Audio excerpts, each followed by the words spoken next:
Yeah, so we talk about Intro. that, and then we got to talk about bike week. We got to talk about all the shit that people I need to get it. hear right there. All right, let me make sure.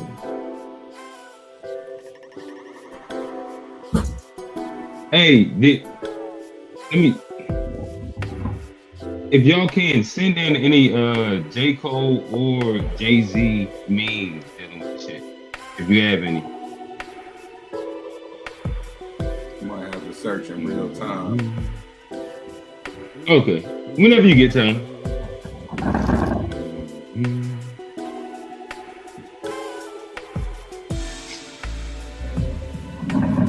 God bless them.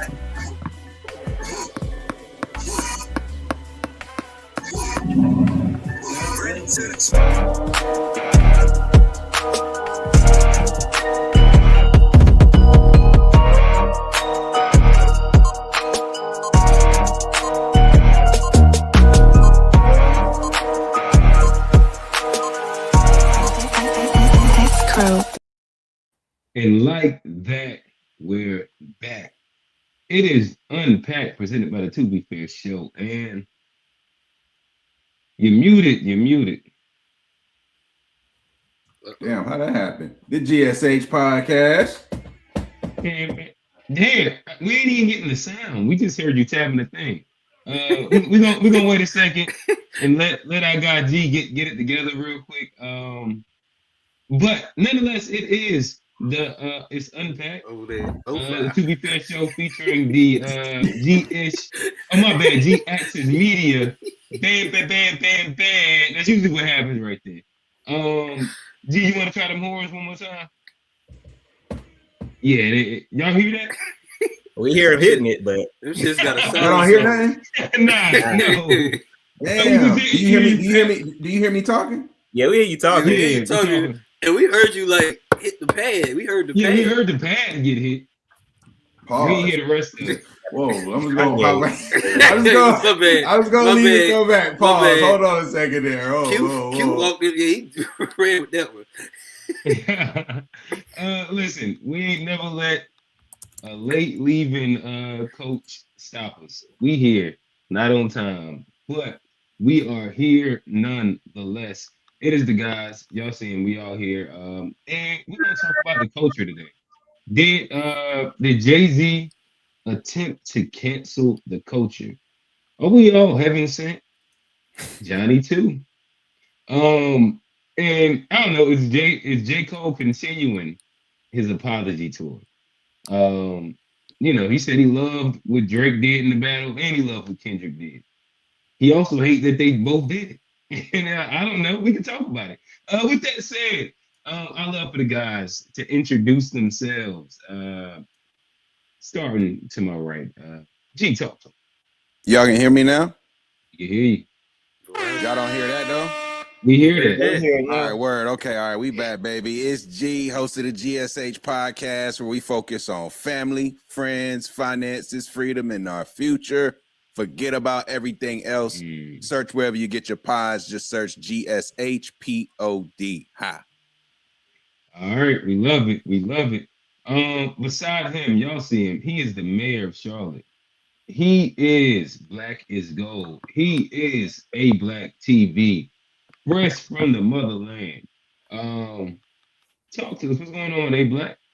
Yo, what's up, everybody? Happy Wednesday. It's good to be back on the show, back in the country, and yeah, man, just excited for the topics that we got tonight. Fun, talk about hip hop. Well, if we still got hip hop or not, and culture and all of that. Got it. And last but not least, a third of the To Be Fair Show, host of the To Be Fair Show. Catch him riding with Benny the Butcher and Johnny B's caddy. What's going on, brother? What up? Glad to be back. Missed the week, but we here. We got another good one lined up. I think, this right up our alley, this week. I think it's gonna be a topic too, man. Shout out to the music. Yes, sir. With that said, we late, but we right on time. I think we'll start right here. Are we all heaven sent? So we're gonna first break down. We'll watch it, give some commentary, let him talk about it afterward, give some commentary. But I'll start here. I made this record and I sent it off to my engineer, and he calls me. He said, "Man, you probably shouldn't put this out." I said, "Why? What the hell happened?" He said, "You know, you talking about Epstein? There's a lot of shit going on." And I said, "Thank you for calling me. I'm finna drop this." That's exactly why we need it. Because everybody sit and be silent. And the goal of an artist is to express the times and discuss, say all the things that nobody else want to say or know how to say. I'm not perfect, and neither is the president. Was guiltier than a nigga hiding evidence. You can't be mad that they heated if you don't let them vent. Even the devil was heaven sent. Even Malcolm was heaven sent. Even Martin was heaven sent. Even Kanye was heaven sent. We all heaven sent. Yeah. Donald too. We all heaven sent. Epstein too. We all heaven sent.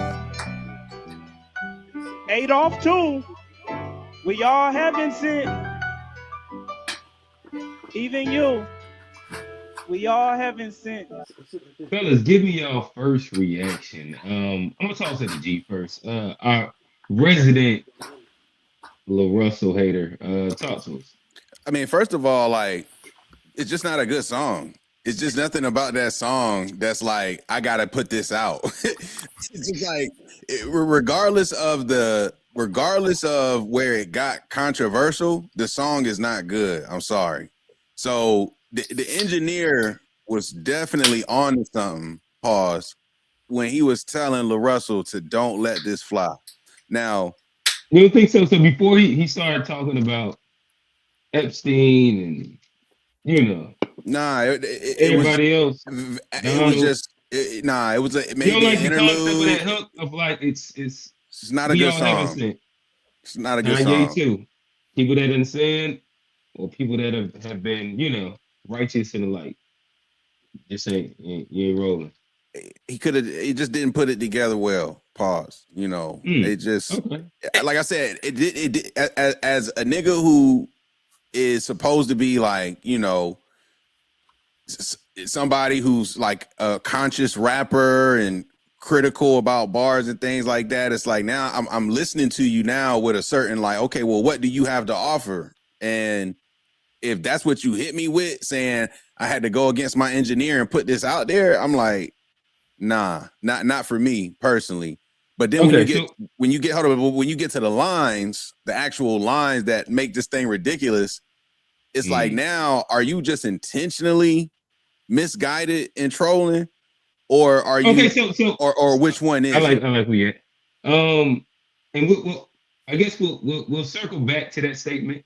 I'm gonna toss to Johnny, then we'll go to A Black. What is your thought? I'll play it a little one more time. No, I've seen it. We don't need to hear that shit one more time, man. Hey, matter of fact, play it one more time, Q. Play it one more time, Q. Record, and I sent it off to my engineer, and he calls me. He said, "Man, you probably shouldn't put this out." I said, "Why? What the hell happened?" He said, "You know, you talking about Epstein? There's a lot of shit going on." And I said, "Thank you for calling me. I'm finna drop this." That's exactly why we need it. Everybody sit and be silent. And the goal of an artist is to express the times and discuss, say all the things that nobody else want to say or know how to say. I'm not perfect, and neither is the president. Was guiltier than a nigga hiding evidence. You can't be mad that they heated if you don't let them vent. Even the devil was heaven sent. Even Malcolm was heaven sent. Even Martin was heaven sent. Even Kanye was heaven sent. We all heaven sent.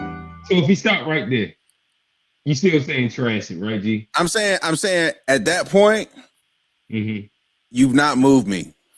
I got you. Johnny, what's your thought? I'm like, but here's my thing. Y'all are mad. You better change the culture, my nigga. Like, have you read the Bible? G, have you read the Bible? Johnny, nigga, no. What kind of question is this? What are we talking about? The devil was. He said the devil was heaven sent. The devil was literally an angel at one point. And then Johnny, he became I'm not the here devil. to argue about the facts of his lyrics. The song is very regular at best. Like I don't. But are you mad at Johnny? lyrics? Johnny, I know about the fallen angels, nigga. I know the Book of Enoch. But what I'm telling you is, this nigga ain't hitting on shit with this fucking shit he doing. So what if he right rapped here. it better? He need to write it better. He need to deliver. But I don't think it people better. are mad because the song sucks. I think people are mad at the lyrics. I agree, but what I'm like saying is the overall. Johnny, you moving the field goal. You moving the field goal. What I'm simply saying is that we know why people are mad. That aside, that's why you're mad. Come out even without people being mad. It's just this ain't the reason to risk it all over. Like adding those bars to the song did nothing to make it fire. Like the song is Malcolm was heaven. But nothing would have made it fire though. Exactly, Johnny. Thank you. It's just not that. I mean, according to you, I'm according to you. I'm not even saying I believe in that. It's but in according to your you, Serato. I know you got LaRussell's 32 with a 40. First of all, I ain't got no Serato, but I got a. You got like at least 32 of the 40 LaRussell albums, right? 18, maybe 18. It's still a lot. It's impressive. Hey, Mac, talk to us. What's going on? What's your thoughts? Yeah, my first reaction was, nigga, shut up, man. Like, what are you talking about? Like, bro. Fuck is this nigga talking about? It's like, it's a real thin line that between consciousness and pretentiousness. And, you know, I feel like he walks that. I feel like, you know, J. Cole kind of walks that sometime, but, you know, he has more of a catalog and history to kind of stand on, and he don't be calling names. I feel like LaRussell calling names to me is a clout chase. Like, bro, you're not even. But to be fair, hey, Black, wait. Did just make hell the Yahtzee guy, and he had Confederate flags on his jacket way back. And he said he sucked his cousin's penis, bro. That's why are we wait? This is about wait. Let me Let me talking about LaRussell. Trash ass song. Do LaRussell got anything close to Donda? I don't think so. What are we talking about? Let me finish my thought. You know, people can say what they want about Ye, but he also just sold almost Bully on the way. Had $1 million in LA. Niggas try to buy his tickets. Same with Jay. Like, you ain't at the level to call like legends out yet, and I feel like I've been looking at him left. Even like I'm critical of Lil Wayne too, but bro, you ain't the one to call Lil Wayne out, and I just feel like he's kind of coming with this pretentious energy of like he's better than everything, and this holier than thou energy that is kind of rubbing me the wrong way. And I like conscious rappers, I like people that stand for something, but like the just trying to attack people and the whole, it's just kind of, it's coming out corny to me, bro. Can you play where he doubles down, Q? I sent the link where he doubles down. In the interview? Yeah, we gotta play that one. Okay, yeah. I just want to get everybody. Hey, but y'all niggas just want to be angry at this man, though. No, I don't want to be nothing. Angry. I don't want to be nothing. Y'all just like, yeah, dog, boy, y'all just angry. I don't know. They like a bunch of like what they call them, the why his most famous killer bar bees, lists they aggressive. Trump, Epstein and Hitler like back to back, calling them heaven sent. That's his most famous bar now. I don't know that to be his most famous. It's his most famous bar, Q. But bro, like this, you too. Talk about rappers having. He's a meme now. You too. Talk about rappers having yes men around them, right? We talk about rappers having yes men, but we don't talk about rappers like not listening to people being critical. Like, yo, engineers saying that for a reason, like, because the shit's not hot, it's gonna cause unnecessary backlash, and it's not that deep. Like, these niggas too. All right, hey, fellas, before we get into the hey, all I'm saying is y'all wouldn't have heard it. That's the point, Johnny. It's a clout chasing song. Before we get into the depth of the conversation and how deep the statement is, let's listen to his interview with our guys in LA. She tried to throw him a line too. Podcast. You too. Yeah, I like her. She conversation. was Do on his you ass. regret anything that you've done with the song, the performance, Not from the at all. beginning, not listening to your engineer, Not at all. the way that you responded, Not at all. the way that you've been handling She it? trying to help this nigga. Not at all. No regrets at all. None. Do you think you've said Not anything at all. wrong? No. Is there somebody in your life that will DJ hit you DJ and- Head and trying to like, help this nigga. The engineer. Well, no, I'm talking about. If I'm really tripping, Yeah. yeah. What did that person have to say about this? These niggas stupid. These niggas stupid. Yep. You got another person? It's That's fake funny. outrage. I can make whatever art comes to me. Anybody who makes music, you know, at a, Niggas at a level are where stupid. you really rapping about something, niggas not think just everything is bullshit, but art, rapping too. about life. It And ain't as an art. artist, it's our job to put art out into the world, however that may come. I don't have to change my art because it makes you uncomfortable. Was there a time where throughout this process where you were like, maybe if I said it this way, they would understand what I'm saying? And then the second part to that question is, do you understand where other people are coming from? No, Okay. because You know everything? when I said free Palestine, there was people who was offended. Am I supposed to apologize to them? When I made 20 shots and I talk about them niggas killing Stevante Clark and Ain't shooting him like 20 that one. times, it's people who This has nothing to do I'm with supposed to that. apologize. It's It's a my art. bad It's argument. maliciously meant to hurt you, and it's like, damn, that was a miss on my end. Like I could recognize when it is. Like with the Wayne shit, it was like, damn, I could see how that is. I used to think like when I say stuff, I don't own none of the responsibility if I say something, my intention is not malicious. And then I had to learn like, oh, these is human beings. They have feelings and emotions and stuff like that. So I understand that when you add the biblical nuance to it, because now you impeding on their core values. Do you get that perspective? Or No, because I feel like that shit be fake. I agree with Like you. all the both niggas I sometimes. see talking all these core value and we don't believe this. It's like, bro, we see what your homies on. We see what your uncle's on. We see what your cousin's on. We see what's on your playlist. Your caption said, my engineer told me not to put this out. That comes off as arrogant. And like you said, this is art with all due respect. As a rapper, I don't think you did a well job of setting up the bar, if that Yeah. makes sense. The first thing that people was going to is, oh That's shit, he it. said Epstein. And Yeah, then you that's mix Epstein in the box with Malcolm X, Martin Luther King. Martin, And then you said, and even you, like, Yep. and Hitler, like, I'm like Hitler and Epstein. He was talking about Young Now, Dolph. I'm not a rapper either, but I am into like rap and battle rap. Fab said, never trust shit. Even the devil was an angel. Obviously, he not telling us that an angel and the devil is, it's the same person. So I think that if you delivered it in a different way and you set it up differently, then people would have been able to more so relate to it. Yeah, and I feel that, but it's my art, and maybe somebody else could deliver it differently. Right? If you had a child that's heaven sent, Facts. correct? Was Yeah, all but them that's niggas the not a thing, child? is The his children are art, heaven sent, which but the monsters can now are be the devil. critiqued. That has nothing to do with. But are y'all God. mad because it's like the worst rap ever? Or y'all mad because he said some Not words? mad. Wait. Let him The finish. children Let are him heaven finish. sent, but the monsters is the devil. That has nothing. It's Let's my go art, back. Let's- and I maybe think it's- somebody else could deliver it differently. Right? If you had a child that's heaven sent, correct? Was all them niggas not a child? The children are heaven people- sent, but the monsters is the devil. That has nothing to do with God. What you do after I place you here is within your free will. That's what you become. The world gets you. Have you talked to your Continuation. engineer about this? So now God is not of the world. That ain't like I funny told as you. fuck. This nigga read too. Shout him out. Ray, Hey, shout out Ray. Hey, Ray Ray. was heaven sent. Shout out my engineer, but it's some other niggas engineers who really need to step up and say The something. girl is funny. You know, it's Y'all like- don't listen. No, she is funny. Yeah, I like the Right. girl. She's Yeah, good. The girl is good. We should be on No Jumper for a little bit. Okay, but like, but my so- thing is, so, okay, Let's can I- react to that. But then I do want to actually get to the concept of what he's addressing. But I do think it's interesting. Yeah. And if I have to take the devil's advocate approach, I will take it on this one because I do think it's an interesting unpacking. But yeah, fellas, what is your initial thoughts on his heaven sent? Well, my his thing is, response like- to it? And hey, y'all niggas, go ahead, John. are people like, because like I feel like he explained what he meant in the bar, and Doesn't like, matter.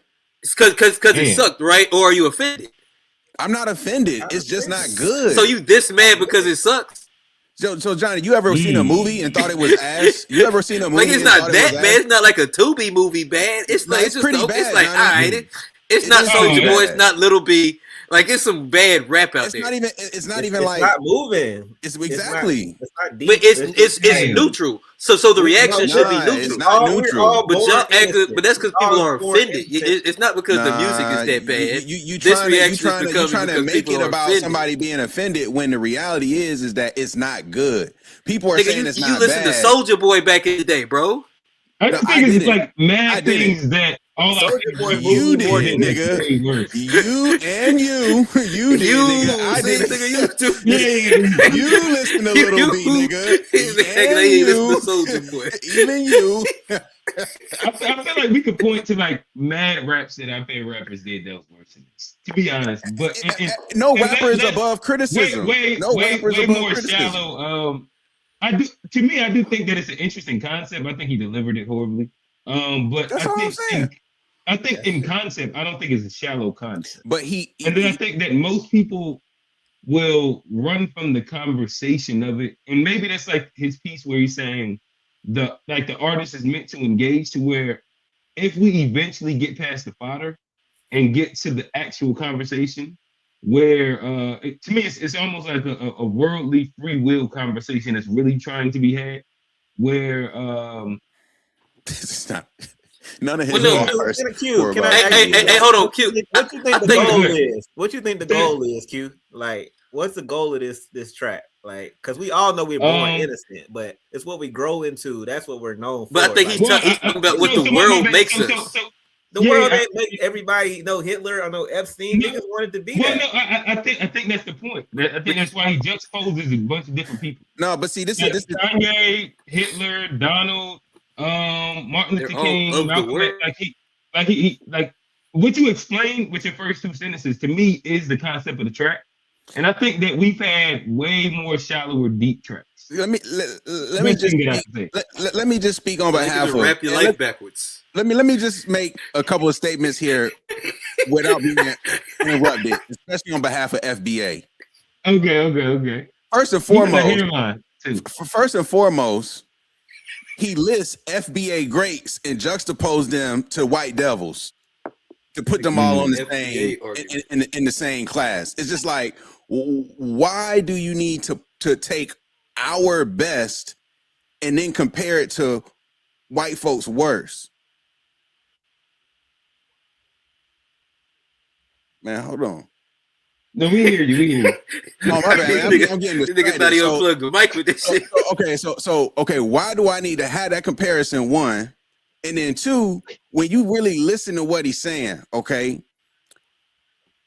he bringing up names that are just for the sake of trending. Seriously, it has nothing to do with the flow, the rhyme scheme. It has no rhythm. He's literally bringing up trending fucking names. Mm-hmm. So like, if the engineer tells you, "Hey, you shouldn't do this," and then you start, not only do you release it, you preface it by saying, "Y'all, engineer said don't put this one out." Like, what the fuck are you talking about? Like.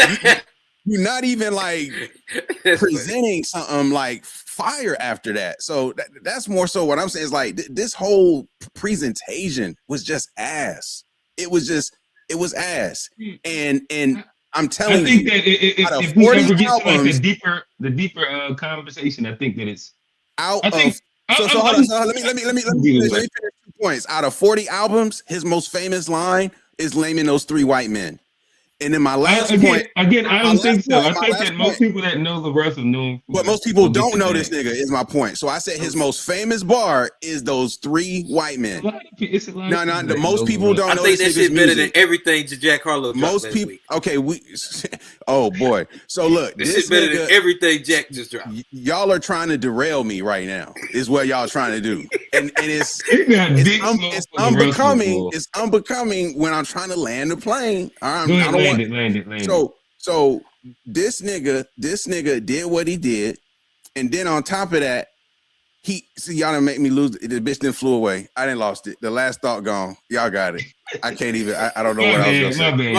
My bad, G. I'm a part of the last thought flew away plane too, so I understand. I get it. Again, I'm not as like would it be like I don't hate this as bad as y'all. Like, this is not anything that I would ever run back.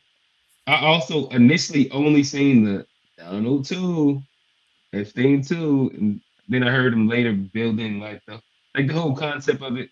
Again, I'm not mad at the concept. I remember my last thought. I do remember my last thought. He just, as an artist, you are a communicator. And as a communicator, you are responsible for how you deliver your message. He's using the word heaven sent when he's really just saying that we're all God's creation. These are not equal terms. And so when what does heaven sent mean? Let me look at it. Like to say, I'm not a Bible person. But then you go extra layers, right? Because to me, I think what he's saying is, oh, all of these things are created by God, because that's what a lot of atheists say. Like, well, how would God create hunger and homelessness and poverty and all these things? Like, that's oftentimes a lot of like rebuttal to, well, how could there be a God when all these bad things exist? So it's like, it's not a deep question, if you will, to pose, to say, hey, all these bad things are made under God, so to speak, as well as these good things.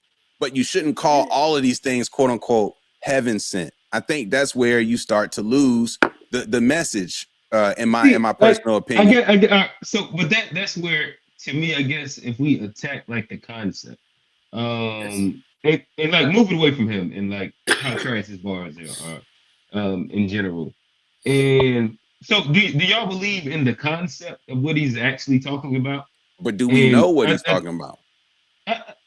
A Black just spoke to exactly what he was talking about. A Black understands what. I like the concept. Johnny understands it. The bars, yeah, they could be better, but the concept is there. I vaguely understand. Again, I'm not a Bible guy, but I understand what he's saying. But I know what he's talking about. But like I was saying, like, what is the goal to say? You know, we're all born innocent. We're all children of God. It's like, okay, I think that. What you keep murdering his thing every single. Not murdering, what has Lil Wayne ever communicated? But hold on, wait. So, A Black. I like the long hair, thick red bones. What has Lil Wayne ever communicated?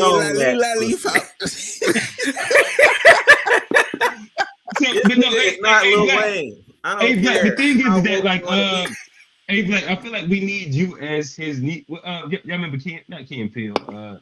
Was that Ken Peele or Dave Chappelle? Obama translator. Yeah, we need you as his Obama translator. Because every time you start, you say exactly what he's trying to articulate. Like I say, I get the attempt of the concept, but I also see the arrogance of being criticized in that I don't really like. As an artist, you are free to put your art out, and some shit is gonna hit, some shit is gonna miss, and I feel like the song, the melody, the lyrics, none of that was deep. I've heard some dope stuff from him in the past, but I just feel like he's, and you could be confident, but I feel like he's getting this arrogant vibe about him that is kind of just rubbing me. Like, it might just be me, and it might just be this moment, but he didn't deliver this well, and like I just feel like it was, I'm gonna say some trendy names, I'm gonna go viral for the right or the wrong reasons, and now I'm gonna go get to do interviews about it and get attention. The last time I heard this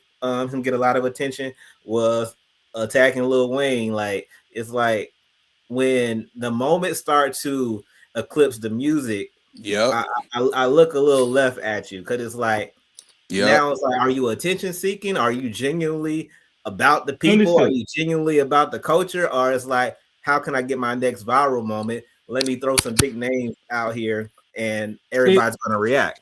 And I get that. So now let's take away LaRussell's name. Let's move him away, and let's not give him any more attention.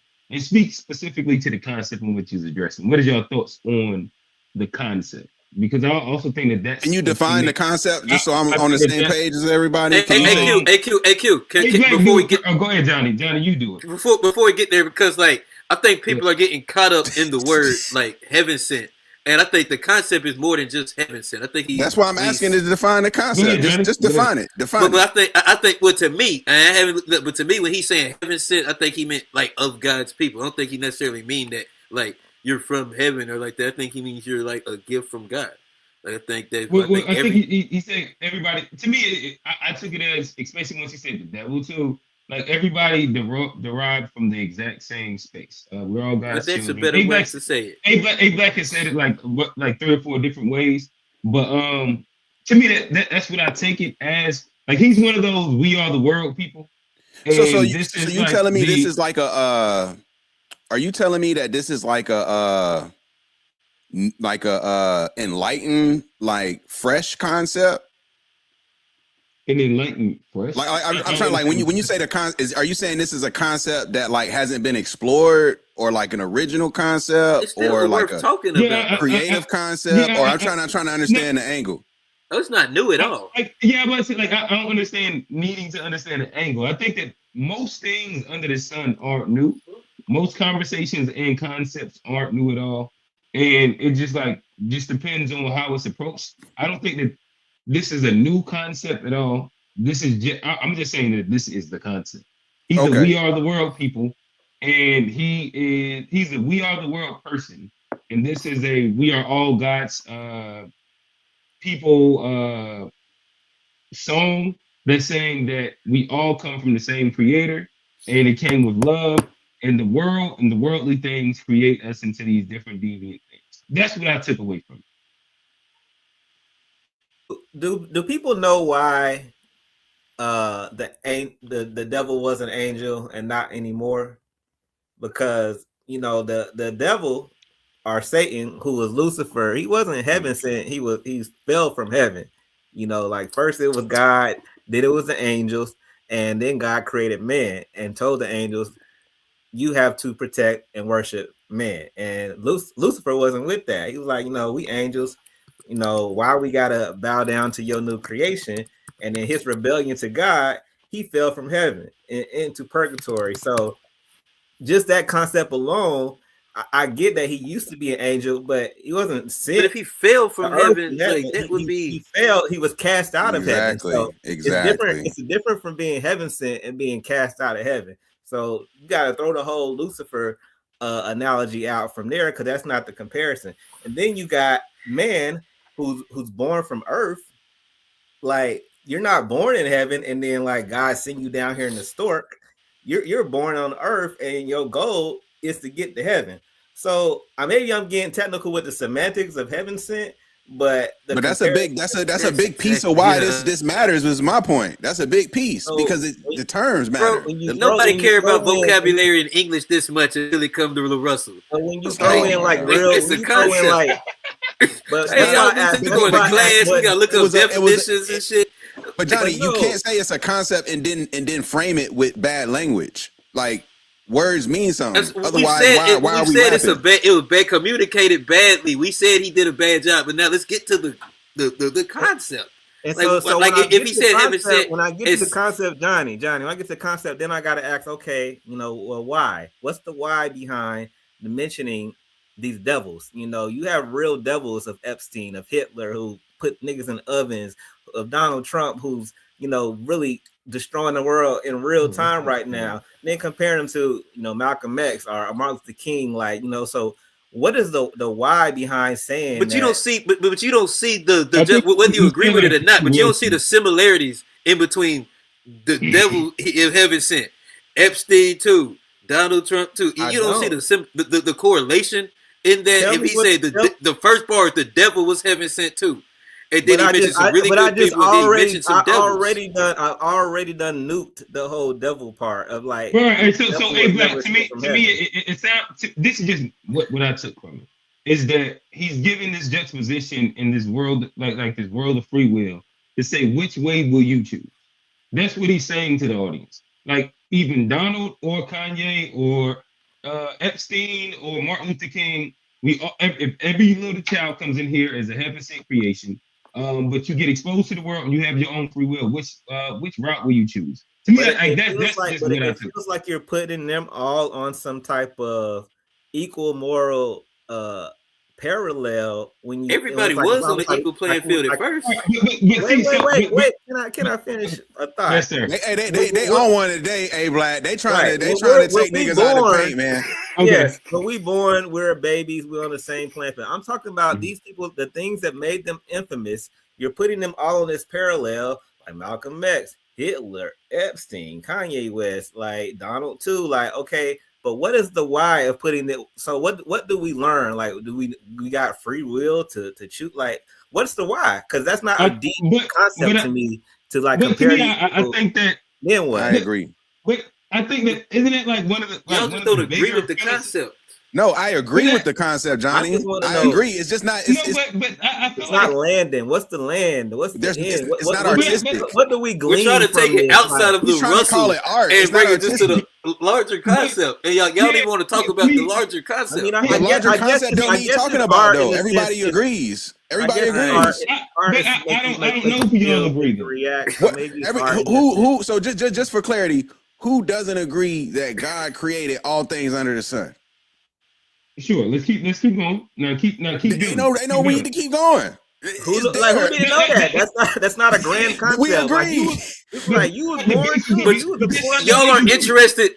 Are y'all not interested in why people become devils? Yeah, right, Johnny. That's not the point. Some people born devils. You ain't seen little kids, but animals, and crazy shit. What about his raps was that intricate?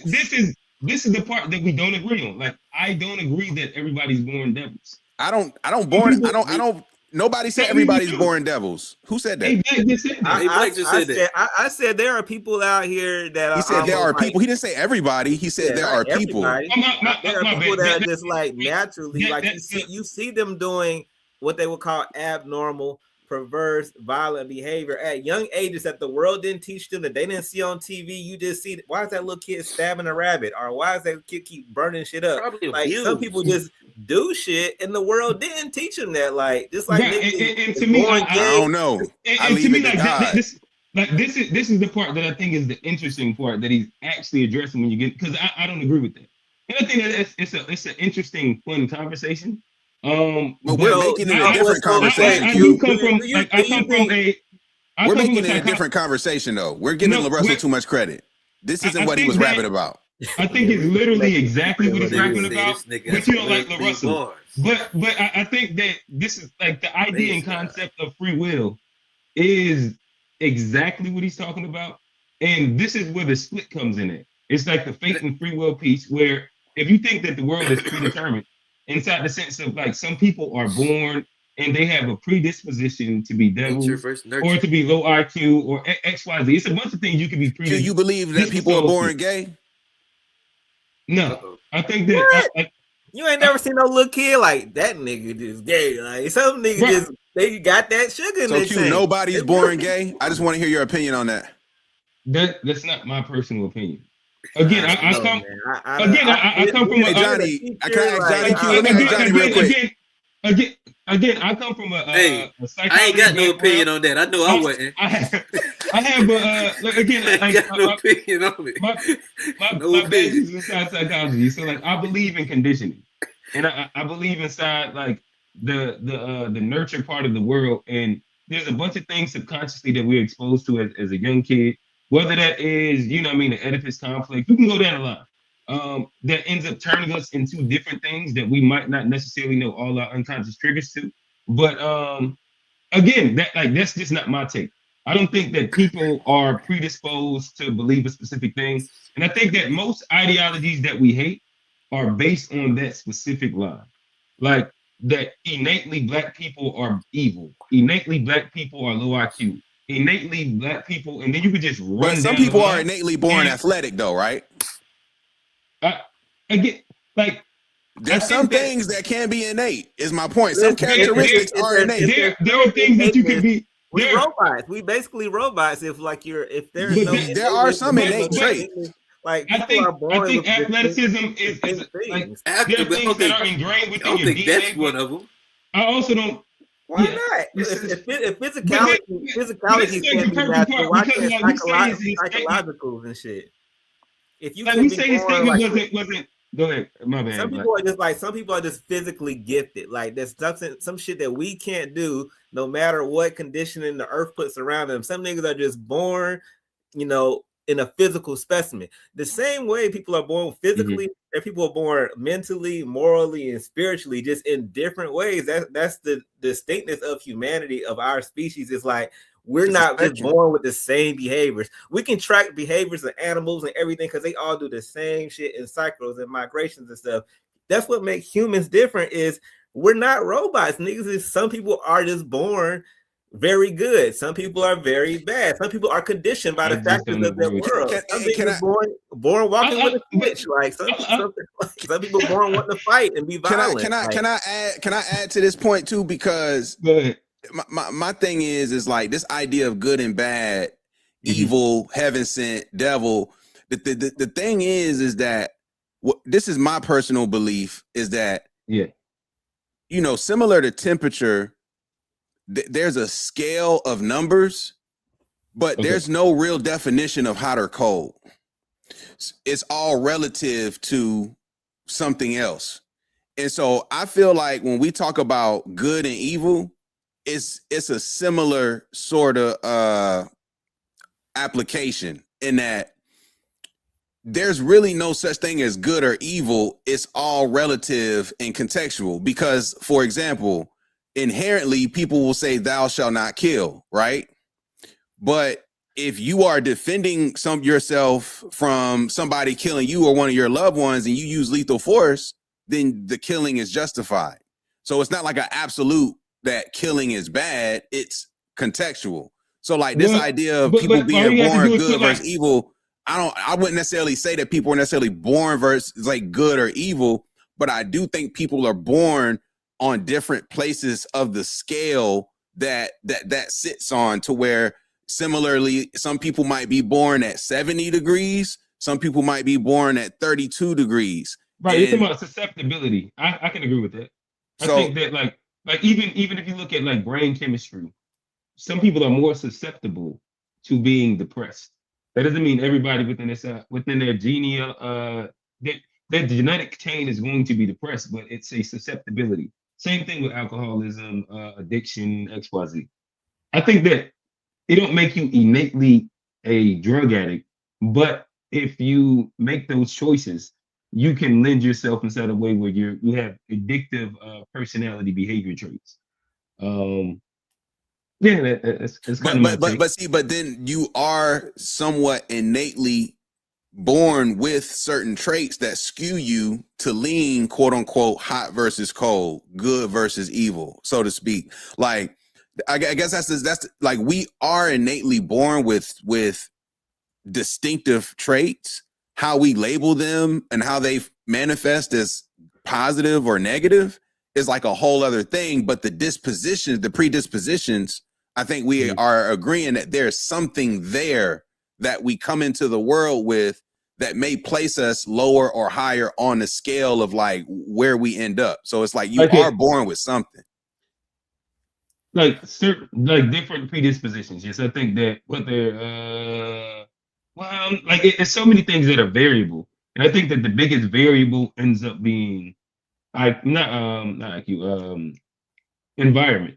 So like you can look at the studies of like this is like one of the things that people use like Africans inside, I forget where it is, or Africans in general have like, I forget what the country is, have super low IQ. And this was tested inside like the 1950s or some shit like that. There's studies that show it. But once being exposed to proper healthcare and education, the kids of the people that were all low IQ, the IQ rose to like above average, but it was based off of environmental factors. Same difference when you look at kids inside high schools, elementary schools, and middle schools. Some of, if not the biggest factors to their actual performance inside the schools end up being did they eat breakfast and lunch that day inside, and as well as if the school has AC or not. Not how well the teachers are, how well the teachers are getting paid. These are all environmental factors that when they're all put to a median space, most kids perform very similar. And that's my main thing, is that when we all control for even environmental factors, we tend to see that most people end up performing at the baseline.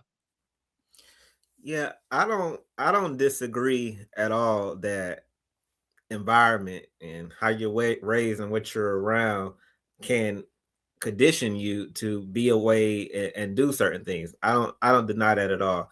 What I'm saying is there are anomalies that if those conditions you say are real and they're done consistently, they can create, I believe, genetic code and DNA code that can make something in your genealogy be predisposed to be born this way, just because of these conditions that somebody went through.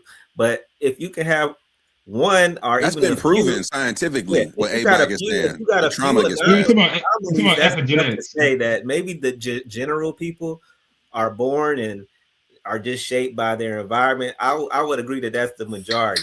But if it's a small percentages that's just going to be that way anyway, that's enough to say that we not all the same, are not all born the same. Like societies and cultures and I also condition is that we are real, born. you know. Yeah, And you can have two kids, and one can grow up in the hood, and one can grow up in private school, and yeah, they're going to be differently. But the private school kids still might have a gene in them that still not makes them a good person, but came up in a better environment, and the person with less than could have a good heart and be a good person just because, and they had way less struggle and way less surroundings, but happy family and people that love them. So it's like this is a good segue still, into Jay-Z right here. I ain't gonna lie to you, it is. So it sounds like a crazy deep conversation for a simple ass for a concept. simple ass song. Because but see, because y'all turned it into something else. We're not talking about the song no more. This is literally the point of the song. Nah. You just don't like LaRussell. No. I mean, when you put it like that, it's if it's creating conversation, if it's making people react, it is art. There's a splatter of clout and virality in it as well. But I guess do that's agree with the that time too. we live in. But if niggas is talking about it, it's not that way. It's not musical in a sense. Like what I agree with G. Like it ain't like musical. Ain't no shit I'm gonna keep playing back. But if it's enough to get people talking. The more we talk about it, the more I'm thinking like it's hard to get people to even talk about your shit for this long. So I mean, I guess that we got A-Black. To me, I think like that whole fake free will conversation, and even G, the way that you use it inside the sense of like atheists use this heaven sent and God's like there's so many interesting mixes that come within it, within the entire sphere, whether you agree, disagree, that throwing the pot, and again, I agree with A-Black where there's some intentionality of understanding who these names are, how people are going to be emotionally affected by it, and that they're going to see red.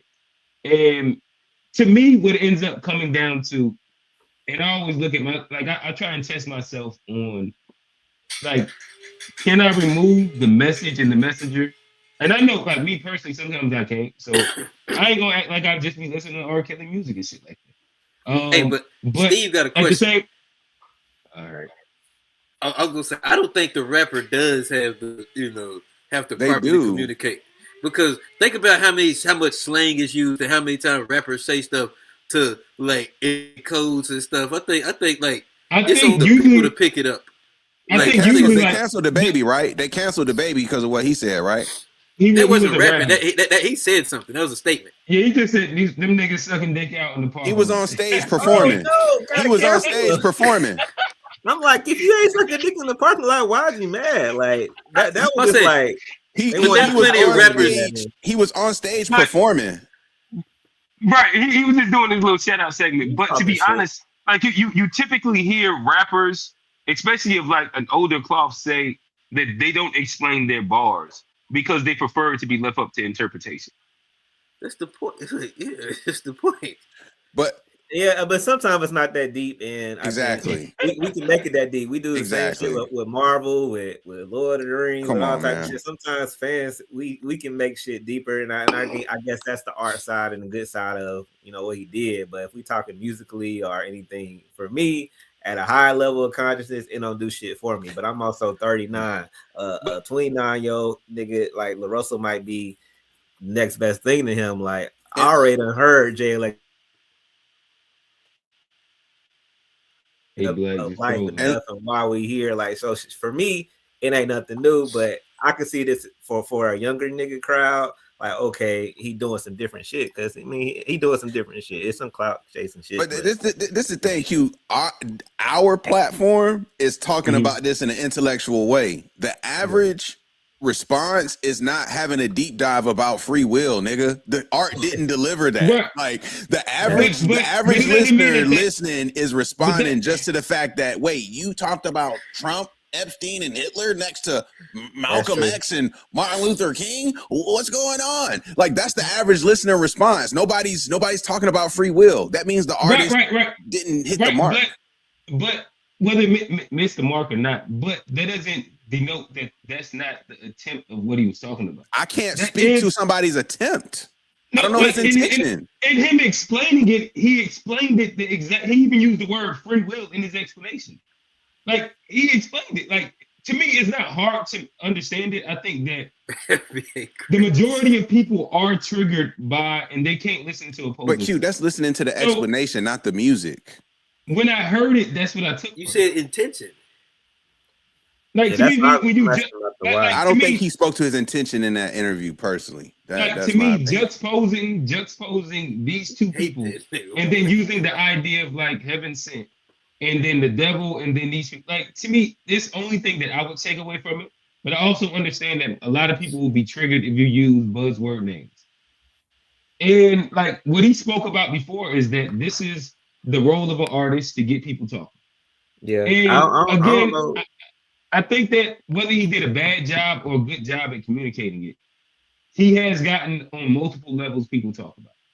Yeah. I don't know if I said it on this show or not, or on Facebook or some shit, but I was like, hate is the best promo. It's selling better than sex right now. So, why not make a song about some Heaven Sent gonna be his most streamed song. But I'm saying, why not mention people that hate the most? Why not mention the people hate the most and talk about them, and just like they're gonna get the reaction, that a visceral reaction G talking about just because of these names, because hate is the best promo. Now it's LaRussell, the rapper, said Epstein and Malcolm X are the same. Like people gonna get the clips of it. He gonna get his name out there more, and niggas will forget about it, and he can drop some more meaningful shit later on. Hey, listen, Kanye West ended the red pill community with Yale Littler. Like that's what happened. Like he dropped that song in which he understood would be intentionally inflammatory, using a clickbaity name. And then maybe like 6 months later, you see them all the red pill guys riding in the van together, and then somebody put the Kanye West song on, and then everybody ends up saying that they didn't put it on, and now they're doing like red pill wars. And shout out to Kanye's for also killing the red pill, but clickbait work. He doing the Lord's work. That's the time we live in, man. It's hard to get niggas' attention, so. I mean, he did that, I guess, because I hadn't heard about it though till today when niggas. And he got almost an hour free promo from us. Yeah, let's go to Jay-Z. Yeah. G said enough. Enough of this. So I know that y'all have sent in a couple. Let me see if I can get to our Instagram as we sit and talk about this for a second. But Jay-Z has been making his rounds. And I guess to start off, maybe the most clickbaity, in which I guess I can start with this right here. The sparring and the music you get. Mm-hmm. But in this day and age, it's so much negative stuff. Well, I don't know if we started far. Early enough in this. Let me see if I can get us a little early. Because so he starts this part of the conversation off by naming all of the pillars of hip hop. Love the excitement. And he says that graffiti, he started with breakdancing. He said breakdancing. Yeah, I think it's in it. Oh, it is. All right, my bad. I'm gonna shut up there. It's other clips. I love the sparring and the music you get. Mm-hmm. But in this day and age, it's so much negative stuff that comes with it that you almost wish it didn't happen. Really? Yeah, because it's almost like it's a final thing. Now people that like Kendrick hate Drake. Yeah. No matter what he makes, no matter what he says, and it goes far too. It's like attack on his character and his thing and it's like, I don't know if I love that. Yeah. I don't know if it's helpful to our growth. where the fallout lands, especially on like, on social media, which takes place every day. Yeah. And now you have these pods of cult. The Stan armies fighting. Yeah, and it's like, it's too far. Yeah. It's like bringing kids in it. Yeah. And it's like, love the excitement. I don't like that. Maybe I've grown in a space that is probably, I sound like the old guy wagging the thing. But I think we can achieve the same thing as far as like sparring with music, with collaborations more so than breaking the whole thing apart. Yeah. It could stand it before because there was no social media and there was no thing. And, you had the battle and it was fun and then you moved on. Right. Right now, I don't know if it could stand it with the technology that we have. It takes up so much oxygen. It takes up so much oxygen. Yeah. And now it's just like every day they're just trying they're to still talking about it. It's not just talking about it. Not like, yo, this song, I like this. Yeah. No, it's like trying to tear down the people's life. Yeah, yeah. It's like trying to, wreck this guy's marriage or this guy's relationship with his child. And it's like, I don't know if it's worth it at this point. I don't know. That's interesting. Again, I love the idea that we got so much music in such a short period of time. Great music. Just everything around it was just like, man, it's like taking us a couple steps back. Yeah. And we just grown so much that I don't know if, I guess I'm gonna say it, I don't know if battling needs to be part of the culture anymore. Interesting. I hate that I have this point of view. I do, because I know what it sounds like. I know what it feels like. Work. I can't hate even. It's just how I feel about it. Well, even kind of, I don't know. Did a personal thing that you chose Kendrick for the Super Bowl. It's like, oh man. All right, he just wants to say I'm Jay-Z. But so before he did start off by saying that like the breakdancing was part of the like breakdancing, graffiti, he went through the 4 DJing. pillars. He went to the 4 pillars. Yeah. And the last one that was left was battling. And now he just said, hey, I don't know if it's supposed to be part of the culture. Yeah, I think that was I thought MCN was a part separate from battling, but I could be wrong. Nah, MCN was up there too. I mean, that may be the last part left. I mean, honestly, I saw like the shortened clip of him saying like, battling should be dead. Oh, this nigga talking about like, this nigga asked for it type shit. That's part of it, still feel like that. It's like then he broke down the pillars and I thought about it, like I kind of agree, like damn, DJing ain't the forefront, b-boying ain't front for graffiti. So this real essence of hip hop that we talk about, a lot of that is dead. You got rappers but then also, so I agree with that. But then I was like, all right, but you also got to hold the rappers accountable, or the top 10, top 5, the Drakes, the people that call this shit out. And then, when they take it too far, identify who took it too far. So like, I feel like he's kind of glossing over it. But I would have wanted him here like, well, Drake should have did this, or Kendrick should have did that. Like, really give that OG insight. Like he's the top dog, but like really say why they went overboard and call their names. Like, don't make it general. Like this niggas ain't been asking for years, but I don't think this kills battling like that. But I didn't know it was this many. Like some people say 4 pillars, some people say 5 pillars, some people say 9 elements of hip hop. MCing for some people is up there. MCing, DJing, breaking, graffiti. Yeah, the original was 4, then they added MCing later on.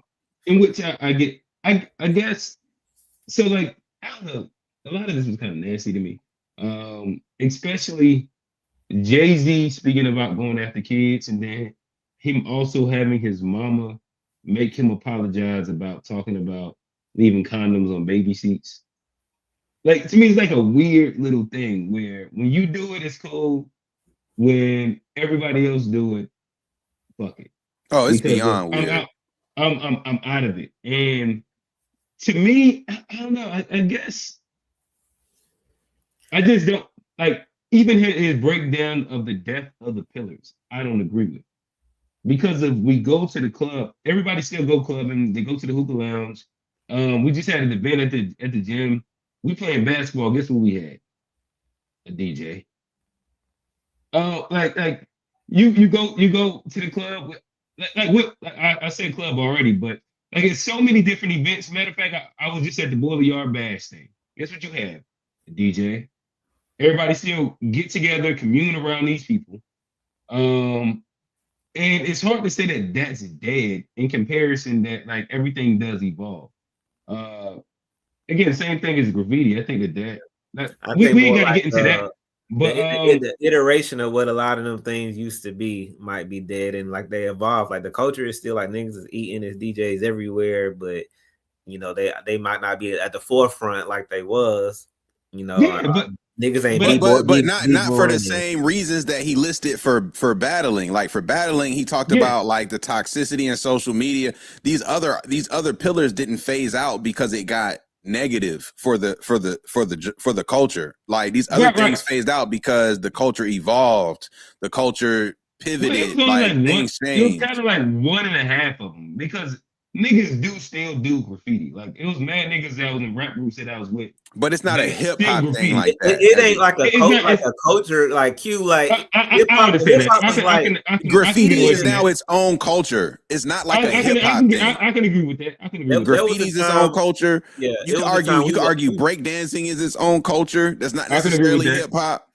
Yeah, But we have a podcast right now. We have even a B-boy group. DJing is not just hip hop culture. You got the EDM DJ. Like DJing is massive. Like you got some DJs who tour do better than the artists. Well, but that's still a piece to what he said. I do think that it still derives of the culture, and I also don't think that when things get bigger than just black, we should just take it away from its derivative. I don't disagree with that. And like I think sometimes we do that because of our shit gets so big. It's like, all right, let's throw it away. I don't think that's the issue. That's the issue with his statement with the pillars. We haven't thrown away graffiti. We haven't thrown away DJing.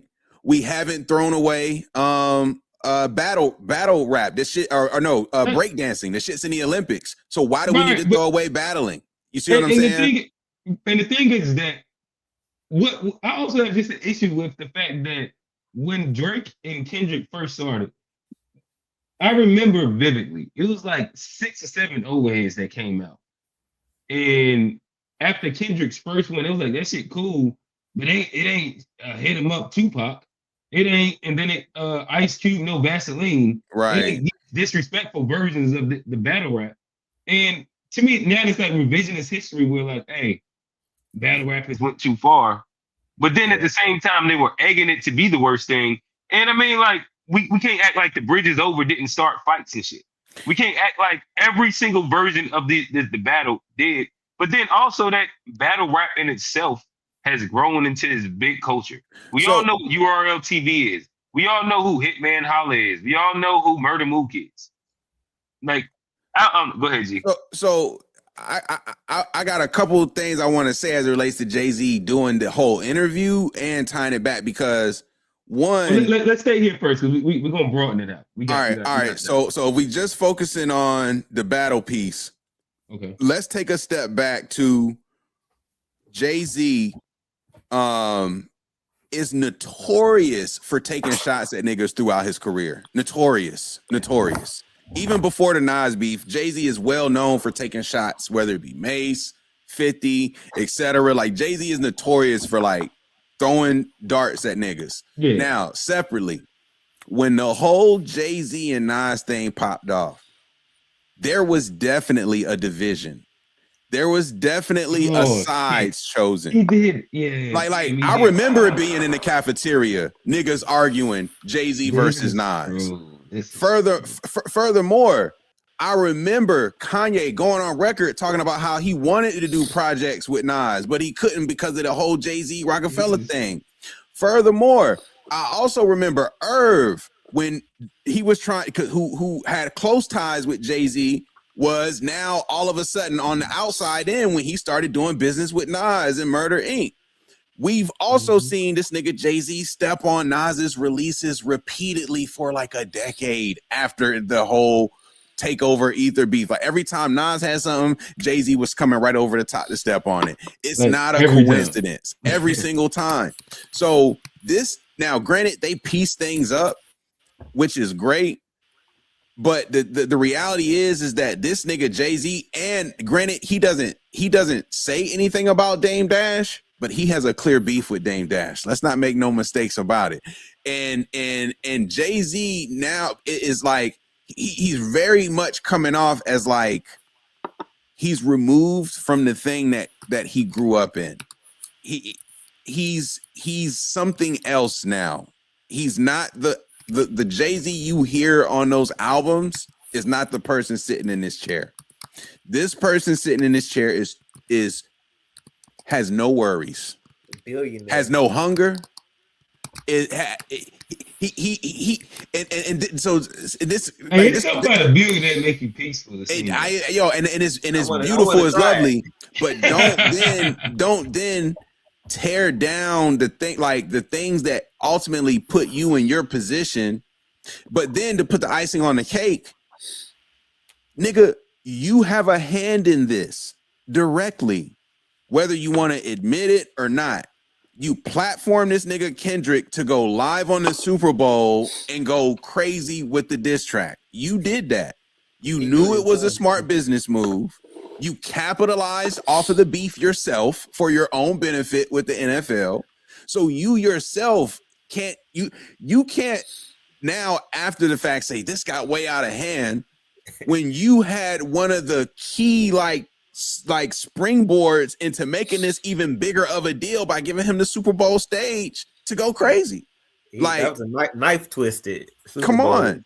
So not only did you not so you participated in this indirectly and you don't want to admit to your doing. And so this is where I'll put a pin in it because I want to talk about the fact how he did this with GQ. I respect the young black senior editor at GQ. I respect this hustle being at an institution like that, but I'll just close into saying like Jay-Z as of late has tried to come off as this like I'm independent, independence is always the way, et cetera, but I don't want to go too far into it, but that's just not really the truth. His whole career is marketed as independent, but it's just a bunch of joint ventures with major corporate partnerships. And then when he leaves the culture for so long, okay? He leaves the culture for so long, and now he comes back out. Look, the announcement of the Roots picnic, the back-to-back fire. Reasonable Doubt, them shit's gonna be fire, and I'm sure he's gonna do some fire verses, something crazy like it's gonna be fire. I think he got a project dropping. But he's probably got a project coming. I would estimate Q4. But the thing is, you went to GQ of all institutions. He's dropping this summer. I didn't think about that. Yeah. Everything's lining itself up. Everything's lining up. And this was recorded in January. So it just speaks to like. Hey, I also think that was nasty work too. Last time we talked about Jay-Z, I was, you know what I mean, being a whole venger. But so if you recorded in January, that's before. Oh, okay. Yeah. Exactly. This is why you got to think about this. There was 2 interviews that happened here. If you watch the interview, there's 2 interviews. There's 2 separate interviews, and they cut it all together. And there's a bunch of like chopped up clips. Exactly. Because he had a head off in one of them. Continuous thing. It's different backgrounds and everything. Yeah, everything's different. And so the fact that he but partnered, because he's a businessman, he partnered with GQ to release this content. He could have partnered in this day and age where you quote unquote preach independence, not taking the deal, we not taking anything up front, we all about independent. You could have on his level though. There are so many, but there are so many black independent media platforms that he could have done these interviews with that doesn't support the machine of like a GQ. He could have really. Is Jay-Z actually like a pioneer for like, not pioneer, like a proponent of being independent or just being Rock Nation? No, Q. His whole the whole idea of rock. We ain't taking advances, we taking chances. Like his whole thing. But none of that is independent. No, but Q, when you promote Rockefeller as a label, you promote like, hey, we got our own label, we're independent. Like They came I into the agree game. with like the initial Rockefeller in '96, but everything like 2000 and up, I don't know him to promote independent enough. No, that's how he because he's at the head of Rock Nation. It's his business. You see what I'm saying? So it's like I get it. I guess what I'm saying is like for the past like 25 years, he been kind of like. Hey, so hold on. So hold on. Q up into the Black Album. The whole sort of narrative on Rockefeller was independence, like being your own boss. Dame Dash was on. It's like. They were working with majors. That's my point. That's my point. No. I'm saying like in 2000, we knew that they was working with majors. But they preach and quote unquote promote being your own boss, and like that's the whole Rockefeller thing. No, I don't know that to be true. I know Dame Dash to make those statements. Bro, did you not listen to the Rockefeller music? So I understand what Reasonable Doubt is. It was hustle music. Did you not listen to Volume 1, 2, 3, Dynasty? I listened to 2 and Blueprint. I love imaginary plays like everybody else. But I'm asking, so I know Jay-Z to speak about capitalism and like being the best capitalist. And being pro-black. I'm not a businessman. I'm a businessman. Right. Those are the things that I know him to talk about. Not specifically independent. Because of like he's always had like these major partnerships. But that's what I'm saying. That's exactly my criticism. Even endorsements though. He's been with Chris Styles. Yeah, I agree. You going like to the 90s or saying where he started at. But like, he promotes Jay-Z, himself as if he's self-made, as if he didn't have these partners. That's my whole sort of like if y'all don't agree with the take, I hear you, but that's my. I'm a Jay-Z fan. I follow all the albums pretty closely. I follow all the like my assessment of him as a fan. I don't know him to say that he ever did it independent. Hey, but G, I agree with what you're saying, but I think he speaks about being inside this interview. He speaks about like maybe I wrote. He just talked about in the interview about not letting anybody allow you or whatever the fucking word was. Hey, but G, this nigga wasn't allowed. What he says is that as if this nigga was not allowed. He speaks about like the idea of like you selling out because you making money, and he says I make art and I get paid well for it. I didn't take advantage of people or loopholes. I played the game the way it's set up.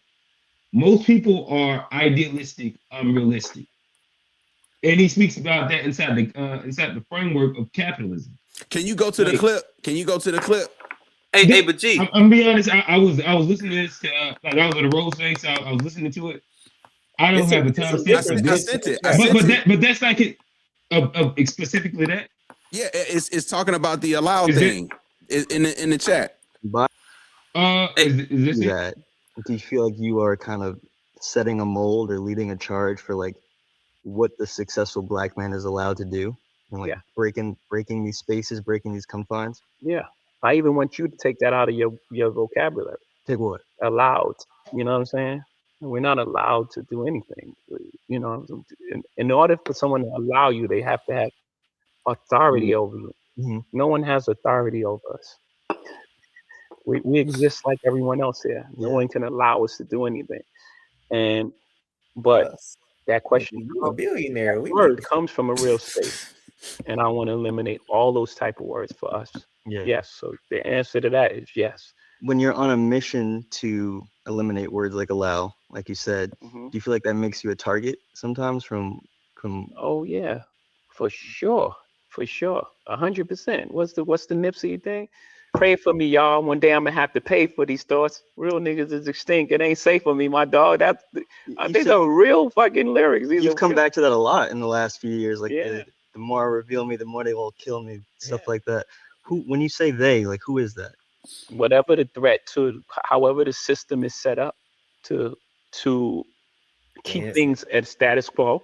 Right. But to me, he's always speaking about working within the system, though. But he's also saying it's a contradiction. You're talking about nobody allows you to do anything, but yet you're talking about they holding you down. Mm-hmm. And he won't specify who they is. You won't specify. You can't be both. Still playing it safe. I guess, but Kanye called they out. They gonna Kanye definitely he called his version of day out. like I ain't gonna lie to that. nobody knows what they get on a certain level. Jay-Z, Kanye, Mike, Prince, and shit. These super billionaire people that we don't get insight. So here's their chance to give us real insight. He be dancing around the thing, dancing around like, oh, we not allowed. Nigga, they ain't really powerful over us, but in the society we live in, there is a power and a power structure, and niggas can't And get a he's lot of not things. immune to that. And he raps about that on Story of OJ. Like, what the fuck is he talking about?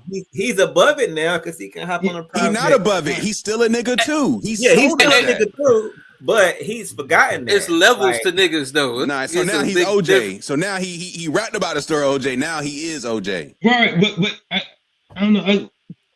It's hard not to, but sometimes like I think that's unfair because it's hard. But he also like made like other.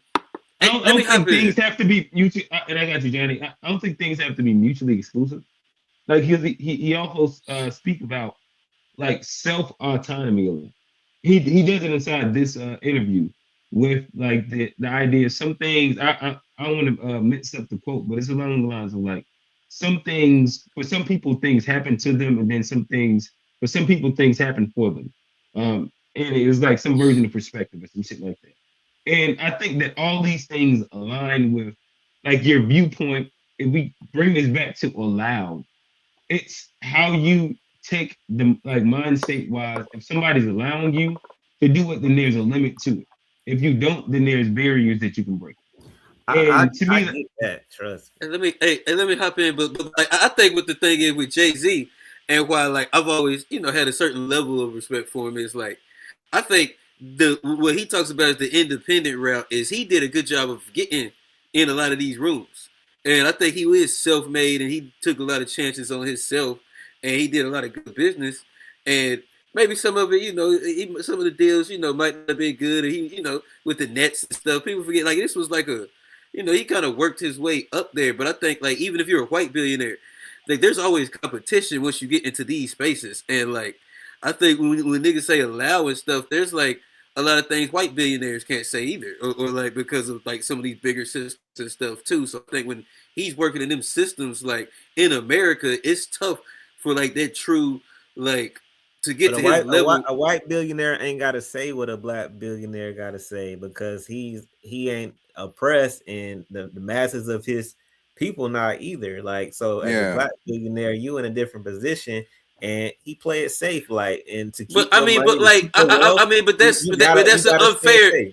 I mean, but that's unfair. But that's unfair to like make somebody work this hard to get into that position, and then like. You ask him not to play it safe. I'm not saying he gotta be the voice. I'm just saying that's an unfair, that's an unrealistic like kind of thing. Like he does business with a lot of these people. Like if you're in business, if you're doing a business partnership, you have a certain level of responsibility to your business partners. And like is another word like for allowing. To me. But y'all both need each other though, and so it's like whether it's allowed or not, it's responsibility. But nobody has truth. But everybody gets allowed to do stuff. Then everybody's up here talking. He just up here trying to sound artistic. How much y'all think Israel? How much y'all think Mossad is allowing Donald Trump to do right now? Why we not talking about Jay-Z? Like, why are we not I'm just saying. Jay-Z? He the most powerful man in the world, and there's still things above him. And I'm saying to act like Jay-Z is not gonna face those is like an unrealistic thing. I'm not saying he's not. I'm just saying he's not. I think that where we're at in the conversation addresses a part of what he did say, in which he said that a lot of people are idealistic. I'm realistic. And I think that even like a piece of the argument that we're having deals within that, where a lot of times we speak of Black empowerment in the sense of like, we need to get all these things and completely overthrow the system.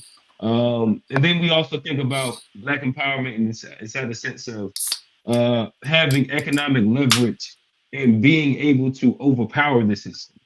And to me, to have players inside either position, a lot of that comes down to like idealism and realistic, or realism.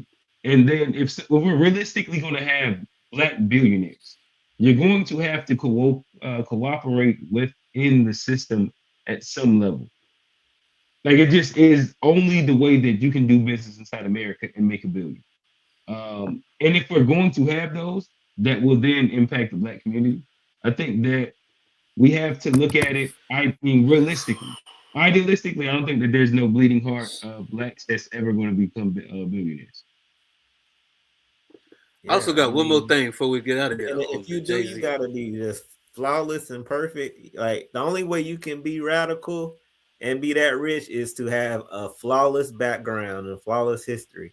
If you've done anything in your past, you can't be out here speaking out because they're gonna. But what can you do? I just don't know. Like, how can you avoid the major systems? By not doing nothing to really empower your people for real. But like you can't become a billionaire like that. But that's what I'm saying. Like anything that can make you $1 billion, you have to do some version of manufacturing that's then going to be you got to play the game. Government. Well, he's also going to be overseen by. You got to play the game. He said he never exploited nobody, man. Just his talent.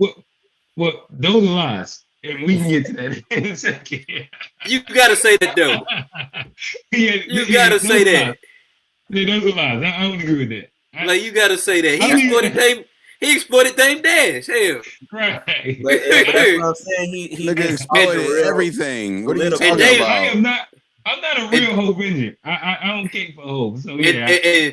And Dame Dash a man. And Dame Dash a man, and he got exploited by Jay-Z.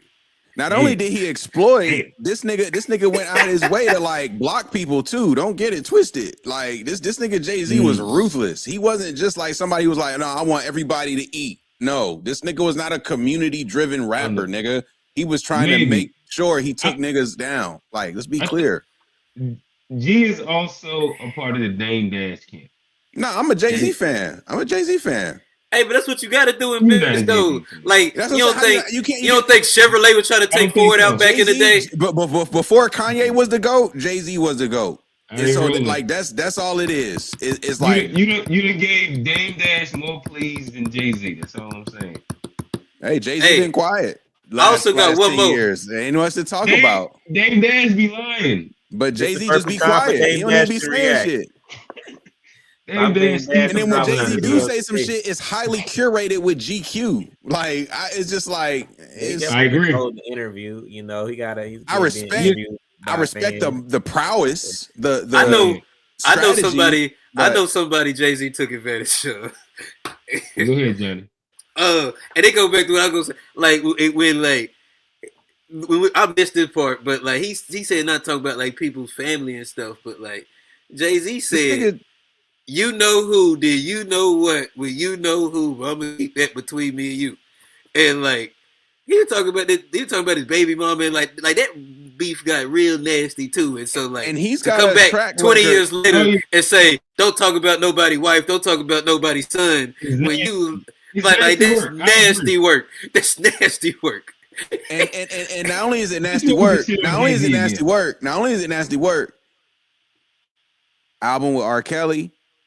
Best of both worlds. Hold on. Several productions with Harvey Weinstein. I think they did 2 of them. Several. And was hating on his man Dame because he couldn't have Aaliyah. I'm just saying.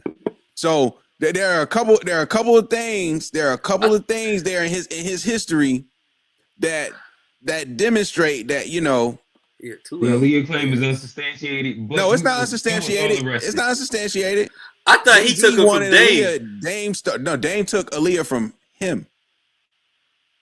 Oh, Dame don't talk about that in them interviews. No, he has. He has. I missed that. He don't talk about that shit. He got over too. Okay, all right. Johnny, stop. So look. Johnny, in true Jay-Z fashion, he doesn't fuck with Aaliyah. He fucks with Blue Cantrell for a little bit, and then gets Beyonce. And you can name the what year happened to Blue Cantrell. That was his joint for a minute. Who, Jay or Dave? Jay. He got a type clearly. That. Yeah, he got a type clearly. You go from Aaliyah, Blue Cantrell, and then to Beyonce. Oh, and I believe if Beyonce wouldn't be Beyonce if Aaliyah didn't pass away.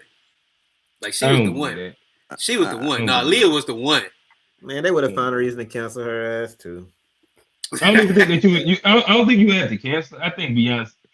We have to act like Beyonce's not Beyonce. Also, Hey, Beyonce gonna be Beyonce. No, Aaliyah was always the one. No group. Beyonce came up with a group and like had to work to it, but like it was like she the can't one. dance like Beyonce.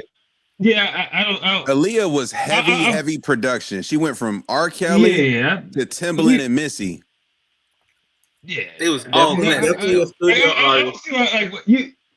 Johnny, you doing that thing where like you setting Aaliyah up to get shitted on. Like, we don't gotta sit on Aaliyah. Honestly, like all due respect, she passed away at a young age, but the body of work and the hits don't really compare to what. Well, that was my personal opinion. My bad, Aaliyah. Now, don't get me wrong. She was one of the baddest of the era of the '90s. And I might be I might be biased because of that. Like that was young Johnny back in the day. She made tomboys cool. That was young Johnny. Like an R&B. She made tomboys cool. Rock the Vote changed my life. Like that was the one. Yeah. She made the whole tomboy look attractive. Facts. Yeah, I mean she was great, but she died early, and I feel like that's gonna add more to your legacy. Now she was a better actress. I give you that, Johnny. She was a better actress. Yeah, and I think she was leaning more towards the. What was that movie, Carmen, hip hopper? She sucked. Oh, Beyonce. Yeah. Leah was low key about to pivot into like Hollywood, like no, that's like low key about to do all that stuff, like all this. She was basically about to be like and that's what I meant. And do all the stuff. She was gonna be a bigger star probably because she was gonna go in the movies. That's what I meant actually. Hey fellas, before we get off the point, appreciate you, G. So should battle rap still be a part of the culture? Yes. If you talk shit, somebody should be able to respond. Hip hop is a competitive culture, period. So whether you're sparring, battling, the thing is, when you step into a battle from a hip hop perspective, like did Jay-Z feel like it went too far when Pusha T dropped the Adonis shit and was going crazy on Drake's kid at that point? Did he feel like Pusha T went too far talking about the nigga 40? And this nigga disease when he got MS or something, right? That's like, what I was saying. Like he got everything 50 specifically, man. Like everything we can't even list what 50 did. Like 50 did, what M did. Like, come on, man. Nasty battle. That's what I'm saying. Like, so now all of a sudden, because we have social media, we can't handle this. It's like Jada and Beans was wilding too. The takeover. Oh yeah, I forgot about that one to the other day. That was a crazy one. Yeah. They was using some words you can't even say no more. Yeah, I don't really think the battle is in question. I feel like it's just the culture of it, the added evolution with social media, and the commentary, that spills into people that's not real fans, but they are fans of the conversation. So you got people that love hip hop, people that love battling and music. Then you got people who just like, fuck Drake, fuck Kendrick, like, or I like him because they baby mama, and all type of external factors that add to the conversation that starts to make it insufferable to the point of like, well, shit, it really is making you look at the artist a different way.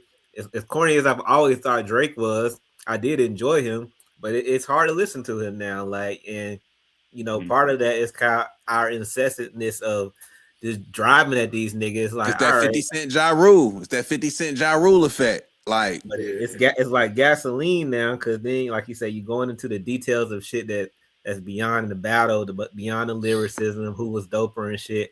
I think Drake lost, but I respect him for going up against Kendrick. Like when this shit started, I'm like, he really about to go with this nigga. I expected it from Cole more, but I thought Drake would have slid out, and he came back with his little songs and shit, but he lost the culture war, and then it went beyond losing the culture war to it just being like nigga, just he a troll. You become a meme. You become like it's not serious no more. And I feel like that lack of appreciation for music, but the love of hate, the love of being in a conversation, it do water the battle down in a sense. And then going on interviews like this nigga is water your shit down too. Now, before we get to this nigga Cole, Hey, hold on, let me hop in Before we there. get this nigga Cole, man. Before we get this nigga Cole, I just want to say too with the Jay-Z situation, like not only with the Kendrick or the Pusha T Drake beef, but like also too, you know, being on Rock Nation, like let's make no mistakes about it. Like Meek Mill was a Rock Nation artist when Drake obliterated this nigga and ruined his career and said, that's not your tour, that's your girl's tour. And literally, Meek Mill's songs have never been listened to the same since Drake ruined this nigga. Yeah, with he joked with those two back to back and charged up. Nobody's listened to Meek Mill the same way. It just hasn't been the case. That intro still. No. I'm not saying it takes away from the intro, Johnny. Hold on. Be clear what I'm saying. Be clear what I'm saying. Still go hard. Nothing that Meek Mill dropped post that battle represents Daddy Cross record represents the arc that he was on. Like Drake completely killed his momentum. Let's go look at the Meek album. Kill all his motion. Agree with this. Hold on. Let me be clear. Meek didn't get on that thing. He was with Nicki anyway. Let me be clear. Meek Mill had one moment that was on the back of him coming out of jail where he had Robert Kraft and Jay-Z and all these people get behind him and the Sixers owners get behind the Champions album. That was his only shining moment. And that was here and gone. That was here and gone. Meek Mill, what has Meek Mill done since Charged Up? Expensive Pain, I'm rolling, and Championships. I'm rolling. Yeah, championships. But again, he had to go to jail. I forgot about Expensive Pain. He had to get Robert Kraft. That's a good one too. He had to get the Sixers owner. He had to get all these billionaires behind him to talk about reform. His marketing package was crazy. You talking about everything? So cute. Dropped. How many songs off of Champions do you listen to today? Name 3. I don't. All right, so one. I don't listen to music. Okay, all right. So now it changes. Don't tell me something so fire and we don't even listen to it. No, I remember the album. The album's fire. 3 songs, just 3. All right. Let me see if I can kind of think. You got to look at the track list, and even then, you just gonna say you just gonna hold. No, you got the record with Jay-Z for sure. What's that? This is to my point. Was beef, maybe? I don't know. This is my point. That did help. 24. Let me put a bow on my point. 24/7. 24/7. Wait. But G, the issue is that like right now, if you ask me the same question, like name 3 songs off J. Cole's last album, I would be like 2-6. I'm gonna do the same thing because I listen to music every seldomly. Mostly, I just listen to like podcasts and like. Dude, name me 3 songs off For Your Eyes Only. You got Neighbors. For Who Them Bell Tolls. For who I ain't never listened to that one like that. Love Yours. I think that's like an interlude. You got Neighbors. That's not on that one. You got the cheat code is For Your Eyes Only for sure. Neighbors, For Your Eyes Only.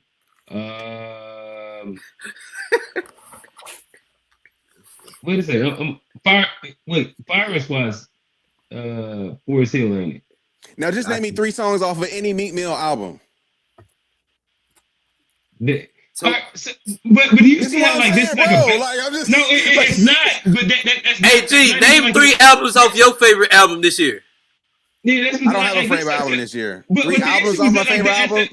No, 3 songs. 3 songs off your favorite album. I don't even know if I have. Wait. G, you just asked me. I'm not the one saying I got a classic album this year, Johnny. This nigga said the album was fire. I don't know what. I just said your favorite album. I said your favorite album. I gotta think about my favorite album is. Let me see.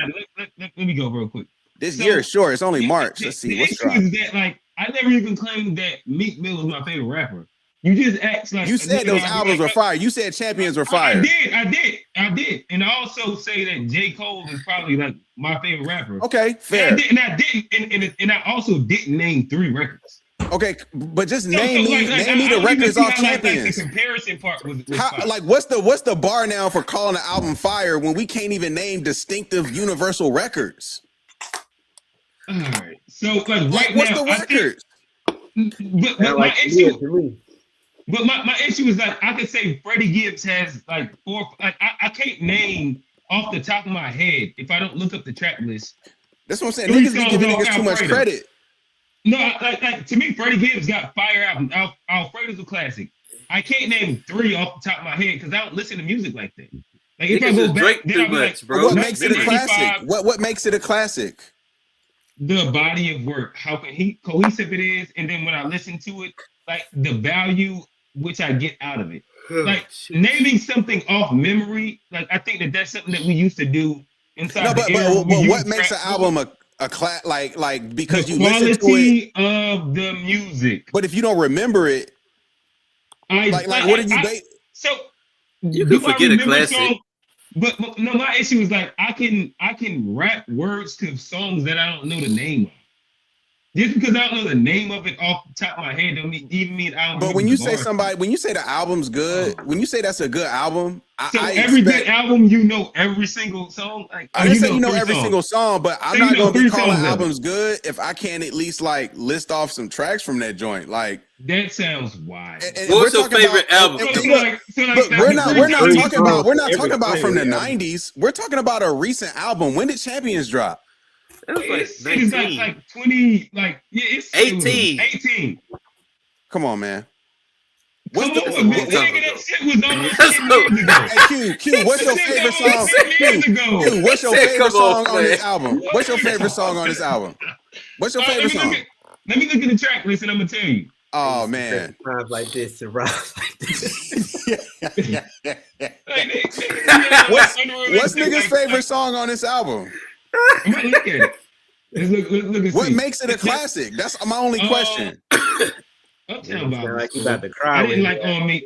Oh man, that's funny. See, you going through the track list. It's looking very bleak here. You got a couple of clues, and your chances is bleak. 24/7 was fine. Again, I think maybe you hate this nigga, but like, no, I don't even have anything against Meek Mill. The thing is, like, if you want me to answer, I can answer it. Or if you want to shit on me, we can shit on me. It's cool. To me, What's Free is a top tier record. I think when a battle, that's my point. One top tier battle, you don't hear certain artists saying no more. It's tough. I can agree with that. I think that this album and the other one, he tried to. He just never completely regained his motion. That's what I said. That's what I said from the start. Y'all try to play me like I'm not being like. No. I think that like you just have the way I said that Drake killed this nigga's motion. I said Drake killed this nigga's motion. But I don't agree with that part. So wow. I think that What's Free is one of Meek Mill's top 5 records. But Q, one of how many songs? I think that after the Drake battle, Meek Mill has had a run also. Like compared to before the battle? All right, my bad. How big of an artist was Meek Mill to you? Meek Mill prior to the Drake wasn't like that guy. He wasn't a part of the big 3. No, prior to the Drake battle, because there's even a reason why the 3 songs prior to the Drake battle. There was a reason why the 2 niggas was even battling in the first place. You were seen as a heavy hitter. Drake was here and Meek was still there. What are you talking about? Nah, his trajectory, he was viewed as a heavier hitter than. Thank you, A-Black. As far as the nigga was hot. Nobody ever was saying Meek Mill was. It was the blog era. It was Big Sean, Wale, fell off as much as Drake just fell off. Cole, Kendrick, Wiz, like all of these niggas was in the same group at one point. Do you disagree? Yeah. You're talking about before the big 3 happened. All the niggas kind of fell off too. Dude, the big 3. Do you think the big 3 happened? Do you think the big 3 happened at the time of the Drake beef, at the Drake Meek Mill beef, or after the Drake Meek Mill beef? Before. Record sales say that. Yeah, before it was definitely before. I think before Let me that say- it I'll was say more. that. It was I more. understand what It you're was saying. top five. It was about like a top five debate. It was you had the Wale, you had the Big Sean, you Big had Crit. Drake, You had Crit was still in the Yeah, conversation at the I time. agree. You had a couple people trying to be number four, but it was it's always funny those that three. Q talking about record sales, because when I talk about record sales, we say record sales shouldn't be used to evaluate quality of work. But again, I don't know the big three to only be based off of quality of work, primarily because these are also the three biggest artists. What year was Charged Up? And what year was that? When Meek was dating 16. Meek Mill, Meek Mill was dating Nicki Minaj, and He he was had the baddest bitch. He had the baddest bitch in the That was game at the 16. time. That's cool. He never sold like J. Cole, Kendrick, or Drake did. Never. But he was a mixtape like, rapper. we're talking about the we relevance of talking like about? even engaging in the battle. Like he was at his peak as Yes. far as like somebody Relevance, music, etc. Oh no, he was relevant. Meek Mill wasn't a nobody. He was This is why I respected. asked- He was still respected at that point. He was still and I agree with that. So I think we're saying He also broke up with Nicki too. That probably hurt him too. Nah, not the diss. The diss track hurt him. Back hurt him. Johnny went a different way. I think back again. I'm not even saying that back to back didn't hurt him. I think back to back hurt. Back to back hurt. I think that there was a big crazy. There's a big right. It does sound crazy. I think that's wild. Yo, that record at the time, that back to back, yo, that shit had it was on lock. It was everywhere. Dropping it so soon in that culture at that time, like that was. I think that Meek Mill got smacked in the battle. I think that it took him a while to recover. I think that tactic fucked with him 10 years later, but it worked in. I think that the Free Meek Mill campaign that happened when he went to jail, him doing the record with Drake when he got out, like it's mad things that worked in his favor, to where I think that Meek Mill gained some, if not a lot of traction back. I think that him being a corny guy on Twitter has hurt him in general. The bunny hops hurt. Like that's Meek's trajectory, but I think that like after the Drake battle, you get the Cole, not the Cole, but the Rick Ross and Jay-Z feature. I think that he's still, I ain't gonna say priming, but I think that Meek Mill gained a lot of traction back. I mean, he eating, you know, but he's still. And this is not now. I don't think he's relevant. I don't think he's as relevant anymore. He tore his rap Achilles. Like you know what made him relevant again, right, Q? You know what made him relevant again? Say something crazy. No. You know the biggest single off Champions 5 times platinum. You know what it is, right? What, Going Bad? Yeah. Okay. Build and destroy. That's what he did in that man's career. Right. I think Kendrick probably. I'm not like a Meek Mill stand. I don't like. I'm just saying, like Drake took that nigga's motion. He did. He took his motion. So it also he gave it back to him for like a split. And he also created that precedent with social media. Is like, not only that, I'm going to do it so fast, and the reactions from social media is going to really kill you. Because that was the hammer, was him reacting fast, and then social media just like taking it off. And I think somebody like Kendrick seeing that that's early, actually like, we're over great. You gotta have your shit ready to go. Yeah. He gonna come and he go win the culture war if you not quick. And that's how you beat Drake. You got to be quick, because if you do some shit and make a meme out of you, it's gonna be over. But Black, think about it. But think about it though. He told the world that Drake was a ghostwriter. Like, if we're talking about culture, like, this also stuck with him. That's like a bad take, man. And it's like, if we really talking about, like, a lot of people, like, he hurt Drake too, and Drake ain't really been looked at the same after this shit. That's what we saying. It's the same. So it's like, it's crazy. It was crazy how that battle went, because it was a lot of non-hip hop fans. He put a dent in the car, but he didn't total it. But I'm saying Drake only won because of non-hip hop fans, because hip hop fans was looking at Drake crazy. real rappers was like, wait a minute, you ain't write that shit. I mean, Drake not still true. go. They're like ghostwriters. Not They true. looked at Drake crazy. Yes, they did. No, it's not true. I disagree is because true. Kanye. No, it's just not true because Kanye That is very true. That's what happened, G. That's what happened. Niggas looked at Drake differently. Kanye looked at it as an artist. Drake won because of fan reaction. Because the reaction was quick, but I disagree because Drake was already proven as a writer before that song came out. So we didn't know he had ghosts. We didn't know he was taking lyrics. That's what I'm saying. Like when you write for other artists, and then you are reached the pinnacle in which he reached, like a Kanye, for example, like a Kanye. There are niggas that took him off the top 3 just off of that alone. Sure. So right now you're saying that Drake didn't get hurt by the. What's Drake? I almost forgot about that. Like we just breezed past that, and then, like he hurt Drake too. No, because like what albums came after that? What moments came after that? What big songs came after that? Because Drake's a bigger artist. Drake's always but we're talking about how it hurt. But not hip hop. Like hip hop fans didn't like. He dropped like an R&B album. What do you mean by hurt? Like a dent in the car? He dropped Passion Fruit after that shit. It's a fender bender. But you didn't have to. I didn't have to even go to the shop really. G, his rap card had been pulled, but he was still putting out music. Q. Of course, and it's going to sell because he's a pop artist. But he went on the battle, and then he went on to battle Pusha T.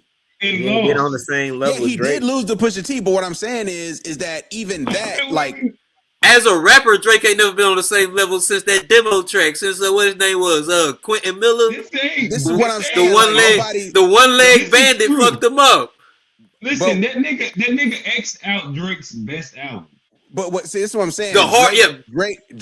Drake's response was just simply more hits than the Beatles. There's a Quentin Miller version of if you're reading this. But that's a very small population is my point. Like because it didn't hurt him like that. It really didn't. But true hip hop fans, it hurt them. Like niggas was looking at them crazy. Like when you say true hip hop fans, are you talking about like 50,000 people? Nigga, me and Q, a lot of niggas was like when you say hurt, like how did it hurt him? In what way? Hurt him economically? Hurt him socially? Like Kendrick only exploited what Kendrick hurt that nigga for sure. Kendrick hurt Drake for sure. But half of the shit that's a hurting. But half of the shit that Kendrick like started on was things that Meek Mill said and Pusha T said. He just had a bigger audience. And Joe Budden, low key. But it's all the idea. Joe Budden didn't hurt his career. No, Joe Budden planted the seeds of this whole pedophile thing publicly. He really did. No, Drake kissing little girls on stage. Yeah, Drake did that to himself. No. Y'all not giving Joe Budden the credit he deserves here. Y'all not giving. I saw the video myself. I watched the video. But y'all aren't acknowledging who. He said, "Don't tell me that." Y'all not talking about who actually talked about it publicly. This is a Drake cake that you got on. It's not. It is. It's not. I didn't know that. Like you can't to say that. So you telling me Drake didn't take Meek Mill's motion? You disagree? No, that's not a cake, nigga. That's just the reality. No. See, again, now you reframed a different statement. I didn't say he didn't take his motion. I think clearly you win a battle, you take a nigga motion. That's what I said. That's not what the point that was ever argued. What we talked about was the fact that after the battle, did he ever regain motion? That's what I talked about. He had one moment with champions. That's what I said. I said that. We can run the tape. We can run the tape. One, you didn't even want to give champions. No. I said he had one. I literally said he had one moment with champions where he had the billionaire owner Kraft, had the billionaire. I said he had to go to jail, get the billionaire owner Kraft, get the billionaire owner from the Sixers, get Jay-Z, and then release champions. That was his moment. I said that. Gotcha. And then I said Expensive Taste is also a really good album. I rock with. And then you said name 3. Expensive Taste was good too. I remember. Yeah, I like good. I like Wale's last album. I can't name 3 songs off. But what does good mean today? Then the Clips last album, I can't name 3 songs off of it. Right, good. like It was JID's better than last good. album. JID's last album. I can't is name good. 3 songs off of it. So you That's telling what I'm saying, me Who that Meek Mill remembers the album titles is of- as good as Jid's album? They're both Who good said- albums. Who? All right, see, like you keep using words. That We're talking don't about our understand. memory, Y'all bro. niggas This who is said they this good. is a No, wait. This is an Johnny. Let me take this. So right then, and this is like your framing thing that you do sometimes. Like you said that JID's album was good, and the Clips album or Meek Mill's album was good.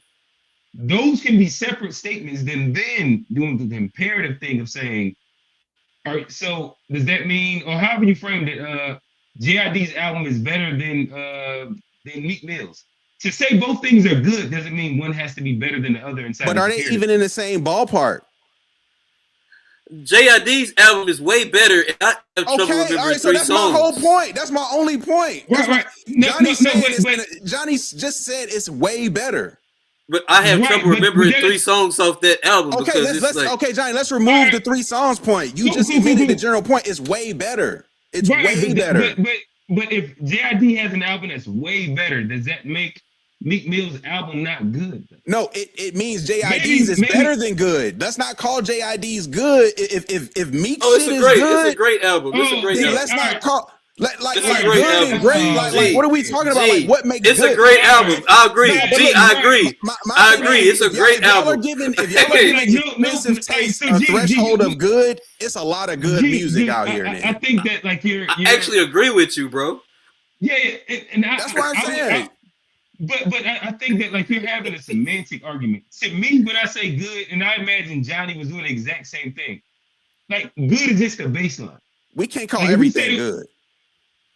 My bad, man. I should have. It was a great album. My bad, G. That's my bad. I don't think we can call everything good. I'll take accountability. It's a great album. Right, but to me, a great album is a good album. And so, like, I would say that Reasonable Doubt's a good album. A good album is Reasonable Doubt? See, and this is where it gets it is good. That's what I'm saying. Like, this is where it's like semantic and low. Better than good. So, but you have to be good to be great. And that's how we're using the term. Whereas, like, for something to be classic, it's innately good. And then we get into like how good is that? To call something classic good to me is disrespectful, personally. That's the reverence. Something I have with classic. Does something delicious taste good? It's fucking magnificent. But if it's delicious, does it taste good? Yes. Does everything that tastes good is delicious? Good. No, there's no good is steamed broccoli, nigga. Steamed broccoli can be good. All right. All right, you got it, bro. Steamed broccoli and Brussels can be good. Fuck Brussels. You got it. Do it taste like a ribeye? If you use the same seasoning. Come on. Use the same seasoning. But is it a side or the entree? Like, is it difference? It's levels. At least he made the plate. At least he made the plate, bro. What's a good side versus a great entree? It's no comparison. You gotta have your vegetables. No comparison. All right, guys, I'm about to play this J. Cole shit. Yeah, we talking about the fuck out but in the moment that the idea came to me, like via God, it's like, oh man, I lifted and I got light and I got excited.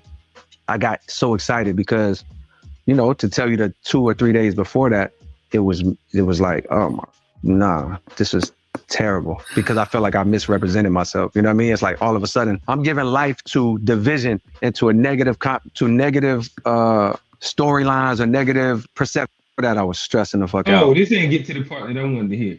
I told my wife, she's the only one I told. I ain't telling nobody else. I like, yo, this one I'm about to go do. She start crying because she know how I feel about him, and she saw how it was weighing on me. And she would even ask me, and I'm just like, I got a lot going on right now. Like, hey, Q, your wife ever cried because she knew how you felt about another man? No one else knew. I felt like.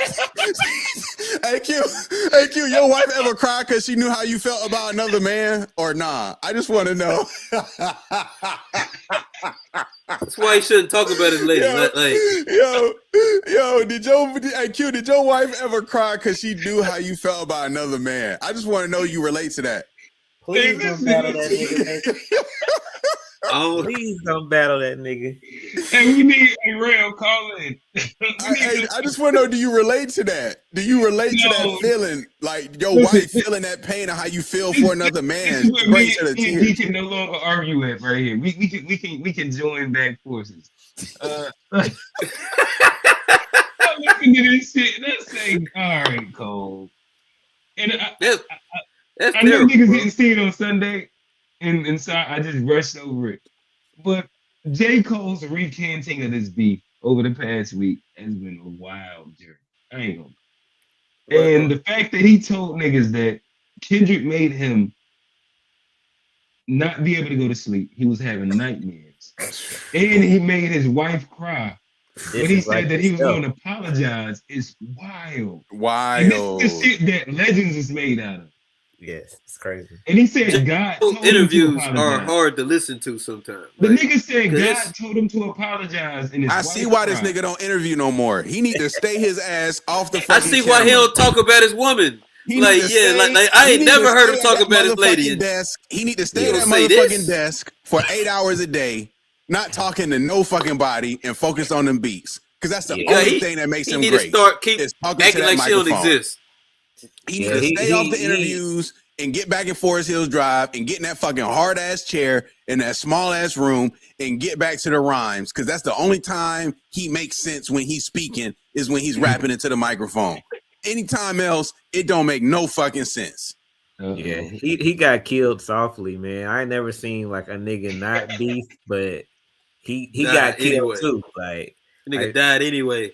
He dropped the All Right project and stuff, but like Kendrick really made you. It's like you just can't hear niggas the same no more. Like Cole has one of the most vitriolic, aggressive type bars and shit, and then he comes back with this peaceful kumbaya, I just don't want to hurt nobody shit. Then he go spit again, like I kill all you niggas that want to go against Cole to the bill. It's like, what are you? That's something tough though. That's a tough song though. It is a tough song. It's a good song, but it's like he don't be standing on this shit. It's like, but here's my thing. Here's my thing. Like J. Cole, the album had already came out. The album just lost value in the last 24 hours. But my thing is, why did you have to drop this? The album was already out. What are you doing? Because like on the show last week, I was like, who we need to apologize was Cameron, and then the next day, I saw the thing him and Cameron, and then they was talking about like, oh, this is a great angle to like win yourself some back. And then I saw the little promo clip. He came in there. I was like, really, dude?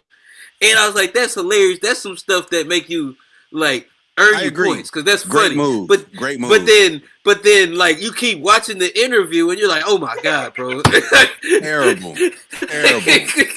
And you just keep watching this get worse and worse. Terrible. You be like, god, dog, bro. Terrible.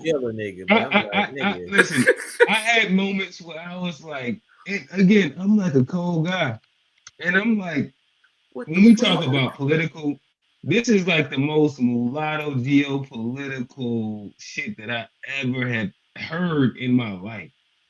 Where I really love these dudes, bro. J. Cole say, I love these niggas. Listen. He say, I love these niggas. I said this on shows ago, by the way, and you was trying to act like I wasn't on. I tried to tell you J. Cole love these niggas. I said that multiple times. Listen, the way he teetered the line was so crazy in this shit. And I was like, all right, it's getting to a point where it's just kind of nasty. Where he was like, hey, and then I heard when he dissed me, I wasn't hurt at first, but then I listened back and the niggas gassed me. And then I did the record, and I apologized. And then they battled, and I love everything that Kendrick did. And Drake, he gonna hate me when I say this part, but I love everything that he did, and I was looking at it like, that's my nigga. But then also I hate everything that happened to Drake, and then I hope that Iceman gonna kill these niggas, and I'm ready for everything that Iceman is, and I also hate the fact that they had to talk about each other kids and shit like that. But I love Kendrick and I love Drake. And the way he played the middle on it was so crazy and nasty. Niggas, he said he was going to have both of them on the follow. Man, right now? I was hold on, Johnny, hold on. Let me right now? Right here. Let me interject right here, Johnny, because he said This what he has done from the Apple interview to the Cameron interview. Shout out to Nadeska. I respect Nadeska. I like Nadeska as a person. But that was softball. I'm gonna get to that. Both for all the interviews, Jay-Z and J. Cole just were way too soft. Pause. Like no pushback. Like no real like critical. Like yo, what about XYZ? It was definitely a comfortable space for them to be in and get their narratives off.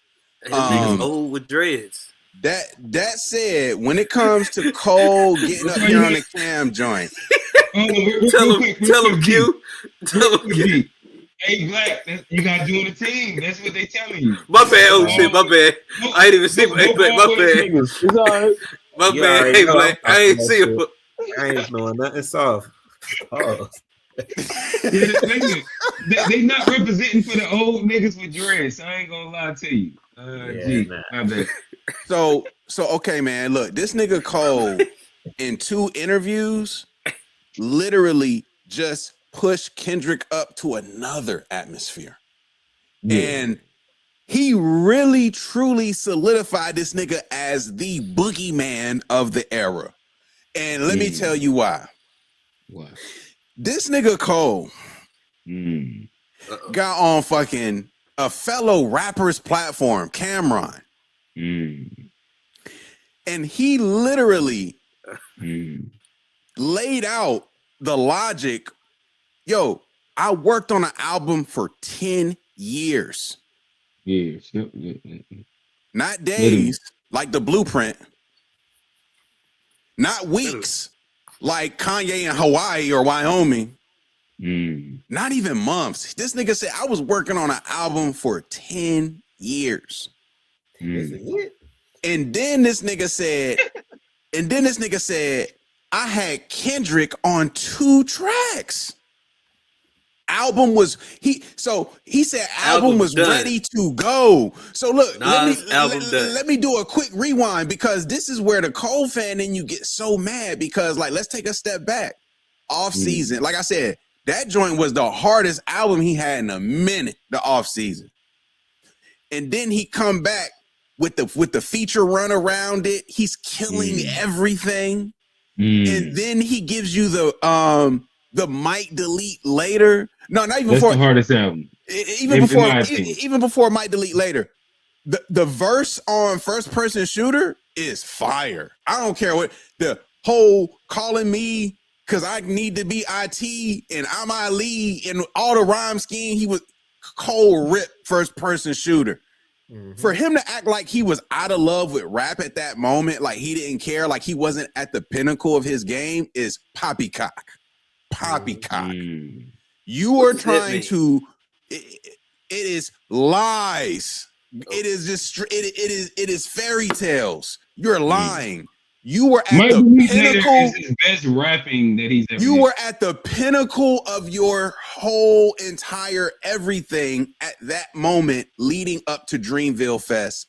Before you apologize, actually, you were. I agree. You were the undeniable best in the game. Niggas was like, Cole is killing these niggas. Like, oh, Dreamville is about to be a movie, nigga. Like, I can't wait to get to this. You say he had the 919 lit. The 919 was lit. The whole state, nigga, even Rock Hill, nigga, was lit, nigga. He had we had the baby down here. We got the baby down here. I was lit up there. Cole had everything booming at the time. He was at the pinnacle of everything, and I think that is like a very objective truth. I'm not even gassing. Like, if you really go back to that moment, he was at the top of everything. Pause. That was his chance to like. Make a definition of the top 3. To put this shit in a headlock, like I am that nigga. When it first started, he definitely had the chance. This nigga's Hubert Davis is what he is, and what he did was ouch. What he did was this nigga when he made that bruh, the way he's telling this story, as if like he was just so out of love with rap. Nigga, you worked on 10 years on an album. You had this nigga on 2 of your tracks. you even in your head are saying, I'm gonna drop it here. You setting up with the festival to lead to that. You're going into your festival with your project done, nigga. And you're going into your festival at the pinnacle of what you've done in this sport, and you let this nigga bully you to push your album back when you were working on your shit for 10 years? Wasn't that his last festival too? Yes. No, they did one more after that. Did he, Q? Yeah, I went to the next one. All right. It was ass, wasn't it? I know. I can already tell it wasn't the same. It couldn't have been the same. ass too. No, you know what? It wasn't an ass festival because that's when the features from Fallout, the Burna Boy and Erykah Badu, that was that festival. Oh, Tim. Yeah. Tim. Oh yeah. Listen. So I'm sure it was a fire lineup. J. Cole didn't hit the same, but all the rest of that shit. The lineup was fire. Yeah. 2 days. Fire.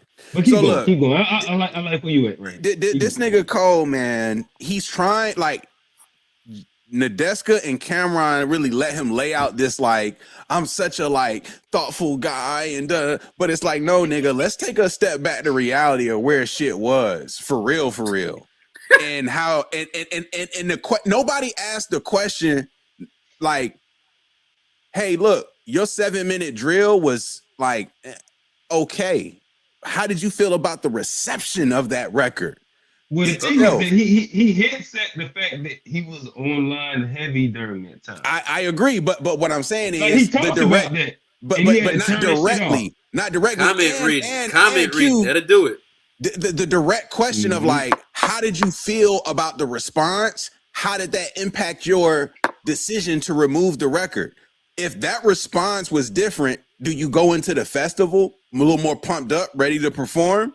Hell yes. Like I want to hear people challenge him with those types of questions because that's the reality of that moment. The beauty of going to where you know that you know it's safe, and that's why. That's my criticism. I didn't. But sometimes they'll tell people, "Don't ask me this question. I only do the interview." And it's like, nigga, you ain't done an interview in so long. So you know he got parameters. But yet you get up here and you self-proclaim you worked on the fucking album for 10 years and nigga make you push it back for 2 boat? Nigga, what? You a pussy. I don't give a fuck what you talking about. Hey, you can't say that, G. Yeah, your wife crying.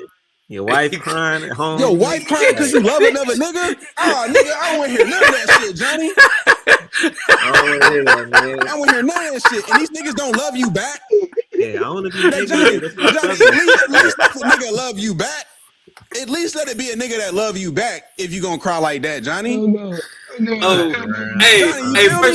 Hey, my lady ain't crying over nobody. One of your niggas that love you back. My lady ain't. If you gonna cry like that.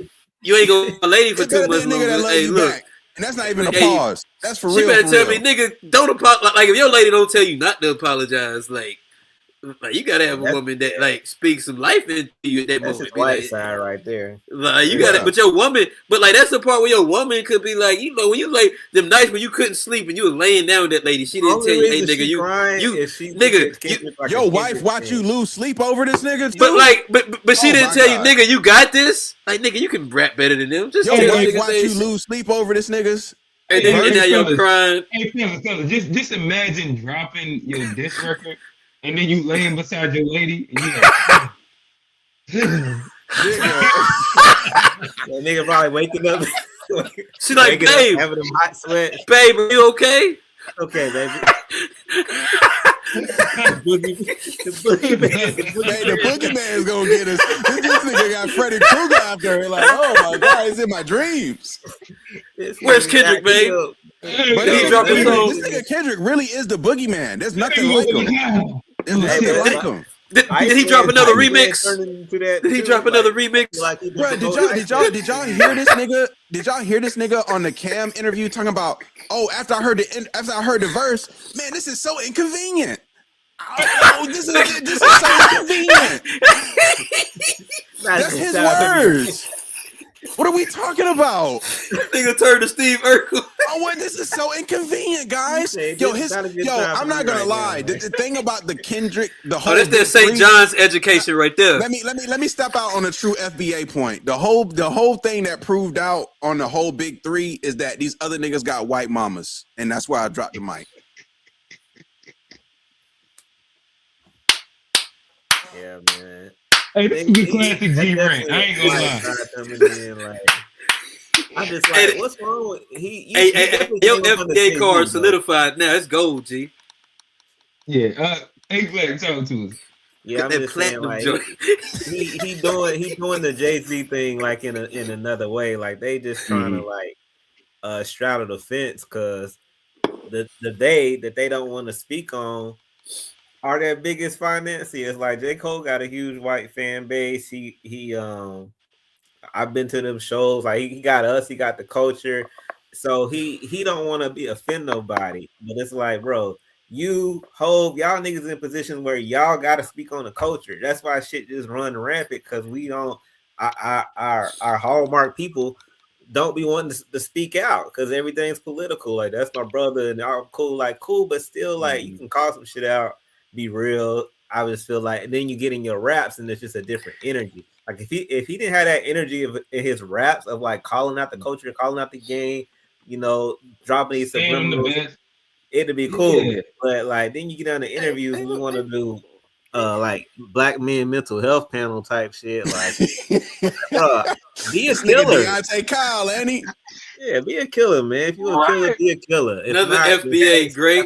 Hey, listen. A Black just made this point, and to me, like, this is real. Always listen back to these. This is like a real. That's what I be saying right there. Is that if you black men mental health, always be black men mental health. But if you only be black men mental health in interviews, and when, like, you can't sleep at night because the boogeyman got your wife crying, then it's like. But every time you hop on a record, it's like, I want smoke with all you niggas. Fuck all you niggas. Yeah. I ain't even heard that nigga apologize on the record yet. Yeah. No, he did. He did drop an apology record. He told Drake I loved him prior to this. I told you that he did it on the record. That was when he said, "I got all my boys' blood on me" and some shit like that. You like, all right? Whoa. Say, I don't want y'all don't gotta get personal with kids and all of that shit, but, like, nigga, go at each other, man. If y'all supposed to be the top dudes, the top artists, it's cool. It's okay to go at each other. You don't gotta get super personal and, like, talk about niggas kids. I mean, I can talk about nigga girl, she ugly or something, but Hey, but, like, but even that, it's like it's like, does that like if you really going toe to toe with a nigga, and it's like similar to the 50 Cent shit. Like, what do you get going after Tiny? Like, in terms of the battle, if you will, it's like even if her wife, even if a nigga's wife is not, say, quote unquote, the most conventionally attractive, it's in poor taste to just, like, go attack a woman, like, looks and shit when you dealing with another nigga. It's just like, it doesn't look good on your character. And what I'll say is that, to me, like, this is my one of if not my issue with it, is that if J. Cole says nothing and doesn't do any of this right, at least at the minimum, you have that Schoolboy Q narrative that's running out there, where it's like, oh, I can see how he could have did that. Schoolboy Q let him know that it was about to get dark and dirty and shit like that. But J. Cole just going on the press run saying, hey, sorry, baby. My wife was crying. Schoolboy who? I appreciate this nigga dissing me because it motivated me. I don't know why he said this is the biggest blessing of my life. This is where I gotta get J. Cole as a character, because this nigga can't talk without his hands doing like this. He always like this with his hands. He do that, and he says boom, boom, boom. He always got rapper hands, so crazy. Like, hey, look, I know this gonna be a long story. Yeah, I also haven't seen an FBA throw his hood on as many times as J. Cole has. But he wrong. Hey, but, like, I don't know. I'll save one for another day. But, like, go ahead. We had a good space right now. I don't even want to fuck up the chemistry. Go ahead and get it off, Danny. Did you see Joey Badass? I think this is interesting. And a couple of other responses, like, If you ain't put on JID and But you know, Cole badass diss Cole too earlier a few months ago too. Just to be fair too, he's kind of to clout be fair, chasing. but I also think it's but for the spirit of it's an competition, opinion. he's saying the same thing. If you go talk that talk, all right, they say I'm under you, but well, show me why. Battle me. I And can like, respect it. there's another I can respect opportunity. it. I feel like, all right, But Cole, nobody you was want to calling go his name Kendrick? either though. Yeah, But I respect it. But nobody was calling his you name. want to go But Kendrick, it's that's cool. your brother. But all right, show us with Joey. Like, play with your food type shit. And it's like you talk these subliminal shits like you are talking to somebody, but who are you talking to, J. Cole? And then you get on. Now you're on an apology tour for what? I don't get it. Like I And say, when they asked him about the punk bitch verse, he was like, "Really? yeah, who It ain't the even fuck one is Really it? nigga. five niggas. I didn't Really group in five all the niggas. niggas I hate Be in like, one verse. Yeah, who the concept? well, you know, I don't like a lot of people, and I you put know, in like, all the punk bitches. and you take a trait out of here and a trait out of there. It's all And, interpretive. you It's know, art. sometimes I don't like myself. And Here go with that art shit. Niggas want to really always just lean on his art when Okay. it makes no really other a sense. punk.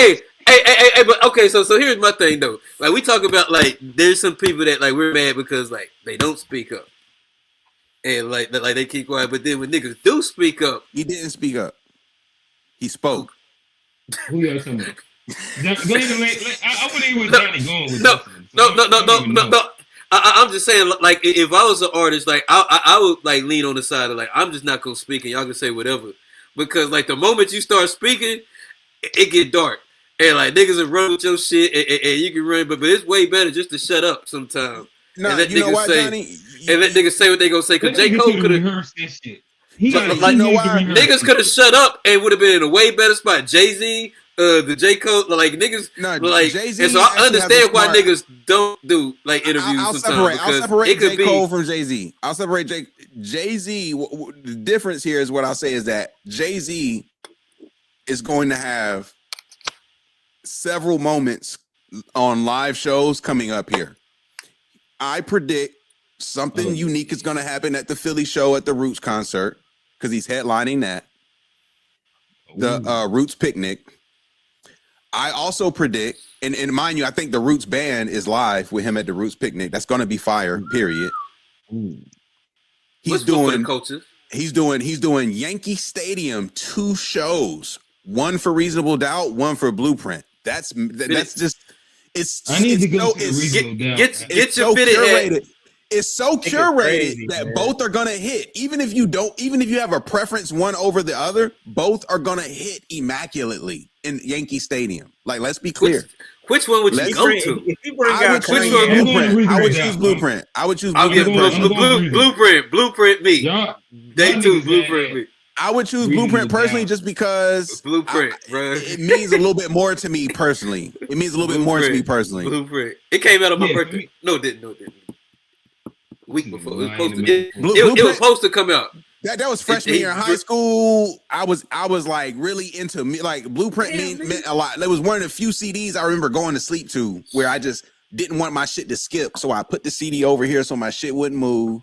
You let a nigga sleep you to sleep. I had the headphones on, make sure my shit wouldn't skip. You know, see, this is taking it back. You feel what I'm saying? Like, I really didn't want my shit to skip. Like Kanye beats, Just Blaze beats, man. Classic. Change the shit. But skipping CDs used to be some Jay-Z's interview was so curated, which complements the rollout of the Roots picnic, the Yankee Stadium stuff, and then what I think ultimately he's got an album coming out shortly after that, and ultimately I wouldn't be surprised if Jay-Z's at the Super Bowl in February. That's just what I wouldn't be surprised. I think he's. Does his contract end this year? Does his contract end this year? I'm not exactly sure, but I feel like that's what this is. That's what this spectacle of stadium like shows is going to lead up to. I think that he made a statement very, very intentional where he said 2026 is all offense. 100%. We're just seeing the rollout. I think the album just Q1. It's just Q1. I think that the album, in my opinion, like they like to dominate the summer. I think that Jay-Z album will drop during the summer. Like before or after the show. Didn't 444 and Magna Carta both drop in the summer? I don't know. Magna Carta does. I don't remember 444 when it dropped. I thought that was not the summer, definitely the spring, probably. But I know Magna Carta was a summer album. I can't remember 444. But okay, so Jay-Z gonna I think that's what Jay-Z I think has a more like detailed marketing plan, whereas Cole, his project's already out. He actually already didn't have to do this. This is this is the thing I'm saying about Cole. Like June 30th, should I say? Cole already like proved that like he survived this crisis. He dropped the fall off. It did its numbers. The first week numbers, the reception, the marketing rollout, the Civic. This nigga toured, got the in-person love. Like the rollout was very, very good, and the music was generally positively received. Yeah. For him to then follow up the rollout with these interviews is like another example of maybe you're not as calculated and have as smooth of a business acumen as I thought you have. Maybe it's somebody else responsible for some other decisions. And he just don't know how to responsible for these because he's had several missteps. He's had several missteps. But think about it. Like we only talk about his bars in reference to shit that he has said. You know, it's like he didn't have to go apologize. Like you could have not said that. You know what? Shit would have been way different. You could have not went on these interviews. He didn't have to drop 7-minute drill. He didn't have to drop 7-minute drill. Is what he didn't have to do. But that's music. Like musically, even if that wasn't a hit. He didn't have to drop it. He put it out. But that wasn't the mistake. The mistake was the apology. No, fall off was good. Fall off is good. These interviews are the mistake. Johnny, so let me tell you why I disagree. Based off of you drop something and say some bullshit afterwards. I don't disagree with you, but here's where I'm coming at it differently. Based off of his own words, he had a finished project going into his Dreamville concert. He didn't have to say that. Hold up, pause. But Johnny, hold up. And knowing this is what I'm saying. He's made several missteps now. Now that he's kind of spilled the beans, now I see it as like, now I'm questioning your acumen just a little bit more because he explicitly said that the reason why he didn't drop the fall off at that time period wasn't because of his falling out of love. It was because of what other people would say if he drops the album and doesn't address the elephant in the room. Mm-hmm. So pause, right? So pause. If we go back to that moment, if he drops Might Delete Later and doesn't have the 7-minute drill on there, that's a very positively received project and album. Well, I think just overall. But hold on, let me finish the point. Let me finish the point. But so let me finish the point. If he then just drops the fall off like he originally planned, if he just does that as originally planned, doesn't address none of this stuff, he doesn't have the 7-minute drill out there, he has nothing to apologize for, he's just putting out his music. If he just does that and the music is as good as what it claims to be, that's what it was. People are still going to rush to that fall off project. Period. At the time, they still did, and he can then address the beef after the album. He could then address the parking lot. Did you see the parking lot pimping? He could address the beef after the album. They rushed to J. Cole regardless, though. So like that part don't matter. But he ruined his reputation with his sequence of events. Well, he ruined his. But it's his loop lip sync. We agree that he ruined his reputation. So we're not agreeing on that. So what I'm saying is he could have preserved his reputation. So, by not talking. Well, yes. And that's what Johnny was saying. I'm agreeing with Johnny. I think that J. Cole, if he dropped his album after dropping 7-minute drill, doesn't apologize and it's fire, J. Cole really don't even have to respond again. He's good. I don't even ain't got to think do he the should have Cameron. dropped You ain't even got to do the Cameron interview. I just want to be clear. The difference is y'all are saying that he dropped 7 minute. I'm saying he shouldn't have dropped 7 minute. Period. Right. But either way, that wasn't the issue. But I'm telling you, that was a mistake, Johnny. That was the mistake. Dropping 7 minute drill. Again, gave Cameron a hug. I think that this is where I think we can disagree, but I believe that everybody, like everything that J. Cole has done that has been a misstep comes when he opens his mouth when it's not on beat. So 7 minute drill would have lived and been straight, especially if the Fall Off album is fire as he claimed. If he doesn't apologize, simple as that. It's coming out, I think he said a month later, or maybe like a month and a half later. He's going to be okay. The legend going to live. He did his little sparring section, even if it gets as dirty as what it ends up getting. It might have saved the beef. He is. Can I ask one question? Can I ask one question? Everything that happens with J. Cole that tarnishes his image comes from not the 7 minute drill song. It's the apology. Can I ask one question? Allow me to answer it too. So he dropped 7 minute drill. Yes. And like you said, he just moves on and drops the fall off without the apology. Yes. I'm on the same page as you as of right now. If that were the case and he does that, I'm on the same page as you. Okay. So my question is,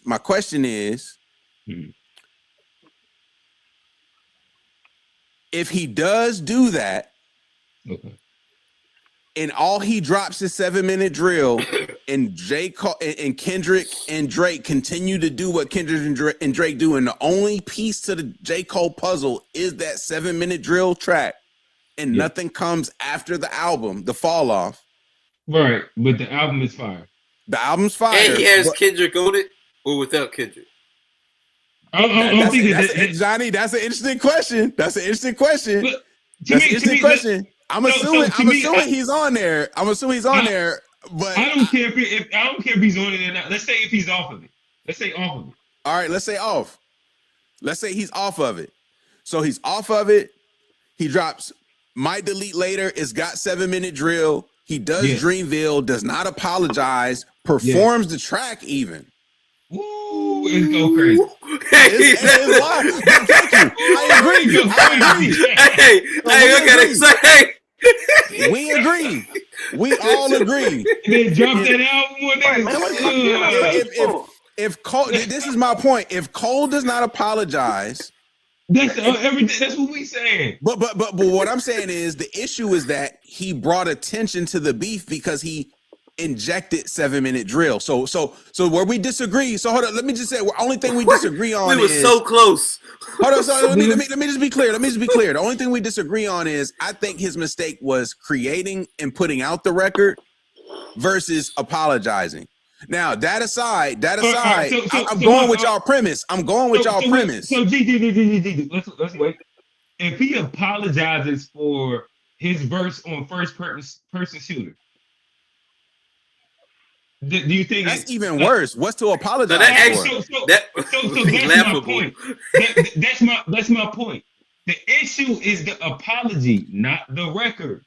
Okay. I hear what you're saying to some extent, but in my opinion, you just painted the picture where because you cannot compare 7 minute drill to first person shooter, bro. They're not in the same caliber of diss track. I get it, but my point is that you said that if we remove 7 minute drill, it gets worse.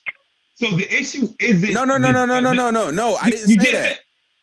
You said if he apologizes after first person shooter. No, I did not say that. Listen, no, you said that, Q. I did not say that. What did you say? I did not say that. All right, G, respond to this. I said, what happens if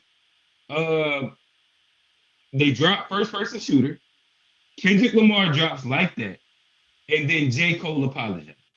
But I don't know where this is coming from. Because why would he apologize after Kendrick drops? Why would he apologize after 7 minute drill? No, but hold up. But because 7 minute drill is a direct. Are you calling first person shooter a Kendrick diss? That's like the beginning of the entire beat. That's what started it. I mean, I disagree. I disagree. Just saying you the best nigga is a diss. That Like, so y'all are gonna compare 7 minute drill to first person shooter as it relates to diss records. No, I all right. So G, why do you always just like you don't have to compare things? No. We're talking about apples and oranges. We're not though. So potatoes even. So if something starts something, doesn't mean that it's this. Like it's like you have to compare it to what it ends with. So for example, I don't agree with that. All right. So you would compare Meet the Grams with Kendrick Lamar's first record? No. Or like that, not like us with Kendrick Lamar's first record. No. The first one was a warm-up, and then the last one was a kill shot. Same difference with what's the shit called? First person shooter. So first person shooter was not a kill. Just let me lay in the I don't even agree with the premise. So cool. And that's cool if you don't agree with the premise.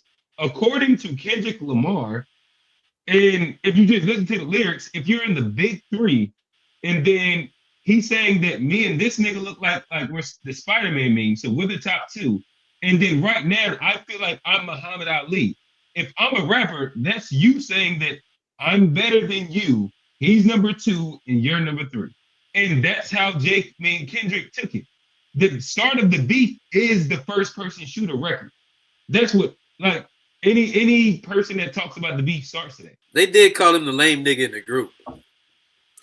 Look, my general point is that first person shooter record, when it was out before Like That was out, it was not perceived as a Kendrick diss record. Do you agree with my point? That's cool. That's my only point. It's not a Kendrick diss record. So there's no need to apologize. There's no need to apologize. So it's like so Kendrick didn't apologize after Control. Kendrick didn't apologize. None of them boys. He shouldn't apologize after none of them. You missed the point, G. The point is. G, hold on, let me. Y'all are comparing a diss record to a regular record.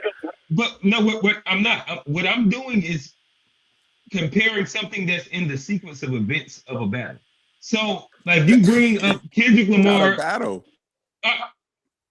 The battle didn't happen. This is where, like I said, I'll be understanding like your sequence of events or like how you streamline like the conversation. So you brought up Control. Why would there's no reason for Kendrick Lamar to apologize for Control because there was not a battle that happened afterward. But that's my point. No. It can't be only because of first person shooter started an entire battle. My point is that if you apologize because of Kendrick Lamar was offended by first person shooter, in which to everybody is the beginning of a battle, that would be like that's the point that I'm making. So if everybody starts the first part of the J. Cole, Kendrick Lamar, Drake diss with first person shooter, so it's a part of the battle. So for the record, you're saying the whole Kendrick Drake everything started because of first person shooter. Yes, I disagree. Is what I'm saying.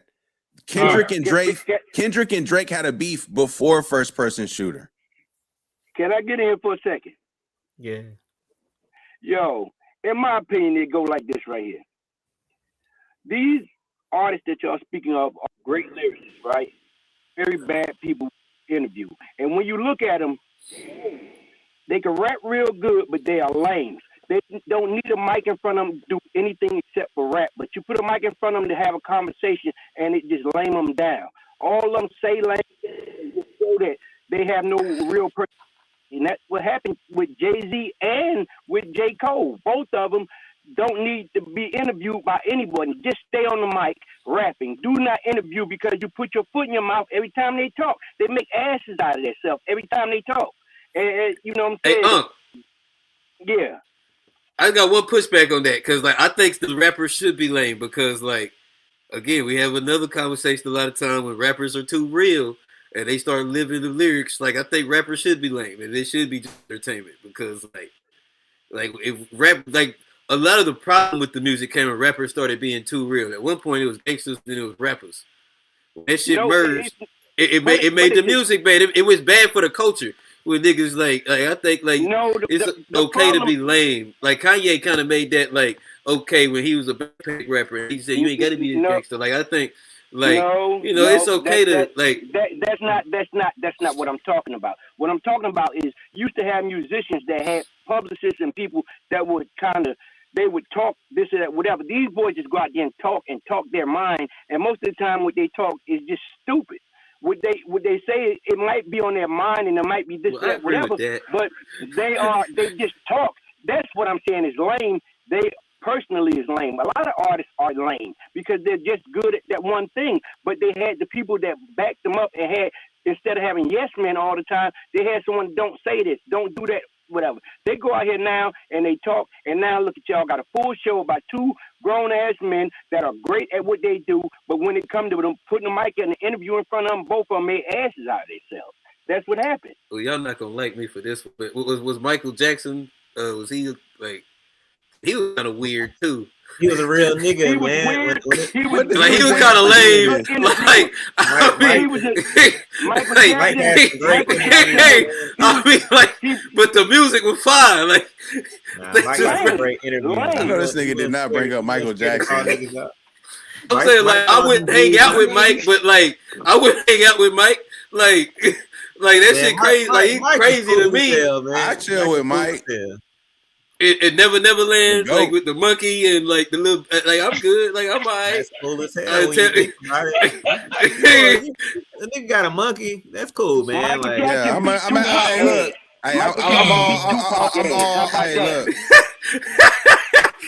Like Michael Jackson still got people dressing like him. Y'all niggas let the white man that y'all believe Michael Jackson was a devil, and that's a shame that y'all let the white man think y'all. That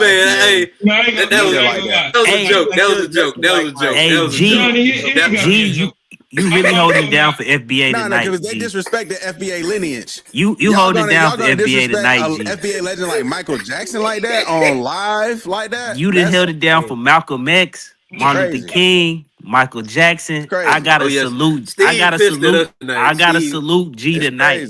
G, you been on point since the episode started. Like Michael Jackson could, like, he cool with me. I still listen to Michael Jackson shit. I'm not like, I don't know how interested I am in chilling with him outside of shit that he can provide for me. Like, outside of Wake can provide for you? Whoa. Like, what are we talking about? Like, so you only chill with niggas when they provide for you? Like, you like, we can't hey, Q, don't even try to say nothing about it. Just let it go, man. Just say pause and keep it moving. Just say pause and keep it moving.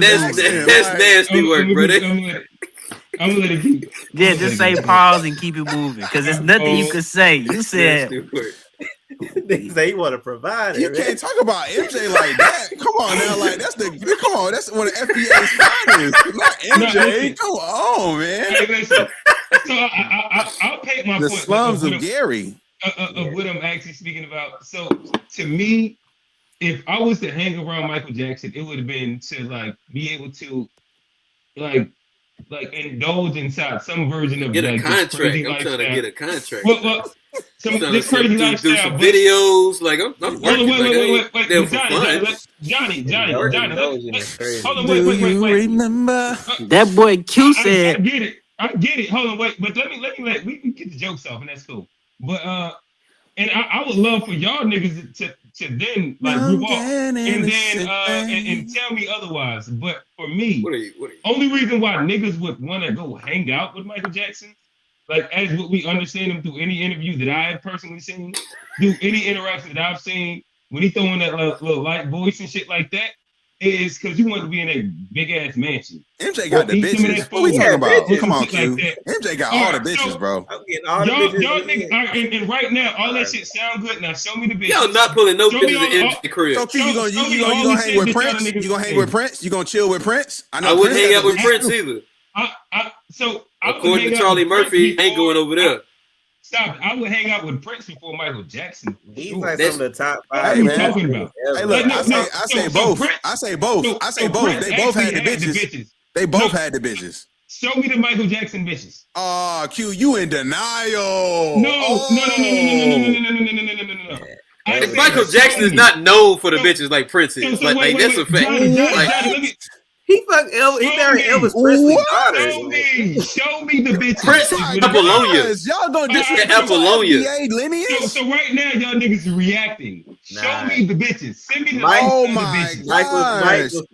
He had female fans. He had female fans. He didn't take them to the crib. He took Macaulay Culkin and Gary Coleman to the crib. I ain't never heard her say Michael Jackson ain't had no bitches. I ain't never heard a nigga say that. I'm going to Michael Jackson for the bitches. Prince was the nigga that had bitches. G, show me the clip. G, show me the clip. Like, we're not comparing Michael Jackson and Prince when it comes to females. Right now, you reacting. Prince was way better. He had way more females. G, show a clip. Yeah, nigga, you know Mike from the 80s, these clips don't even exist. I don't care nothing about Name Mike. 3 songs, G. Name 3 Mike songs. wasn't doing no filming. Bro, this shit is still coming tonight. Mike was old school pimping. Mike old school pimping. It ain't no G, send 3 clips. G, send 3 clips. Send 3 clips. Hey, Bring out the bars too. I can go more and more too, and with you bars. Y'all see You how got G, no Meek y'all Mill see how bars. G, That's for sure. Y'all see G with the Gave you 1.5. Y'all see G side 7. G, send 3 clips. Johnny, you know this, I'm bad. this how folks be acting in the Discord. bad. How y'all acting I tonight. don't know nothing. Y'all on that You know Discord. Y'all on I that don't know Discord nothing. vibe tonight. Johnny, I'm bad. Hey, I'm don't bad. tell me that, nigga. I do not care. You know it. Johnny, That's what I'm saying, Johnny. Don't make me do it. How you want to play it, man? I can incorporate them into the lines. G, show me the bitches. I want to see the Like, bunch of Michael bitches Jackson was not getting more than Prince. Nigga ain't getting no bitches. Show me where Y'all all on the an island on that. Charlie Murphy told us Prince had bitches. Y'all on an where's island on that. MJ's Charlie Murphy Do story? y'all We know know who the now. fuck Michael Jackson was? Macaulay Culkin was over there, dog. Michael Jackson was that nigga since he was 5. What are y'all talking about? That's cool. Hey, G, show me pictures of Why he got y'all white tripping. kids? Why his kids Y'all white? tripping. He was darker than you when he was black, nigga. and now he got white kids. Hey, Bruh. right now, what's crazy is G keep like making statements with no Yo, proof. I can He show just you like, bitches oh, passing you out telling me? to MJ. Oh my How many God. bitches pass out Show to me Prince? something. He ain't want them. How many bitches is passing out to Prince? My bad. A I can bunch? show you. I can show you a I bunch know of they was pictures. passing out to MJ. I can show you a bunch of pictures of this nigga with Prince bitches. got to play an instrument when he get on stage. Mike just stand there like this. All right, so again, show me the pictures of Michael Jackson with the bitches. You don't can get no see bitches Prince just with the standing there. bitches. Yeah, You you can do. see Prince with the bitches. Show me the I pictures of Mike. Man, Michael, bro, this is a crazy argument, bro. Michael, like Yo, what are we I ain't talking never about? heard such crazy respect on one of the FBA greats like Michael Jackson. Prince FBA too, ain't he?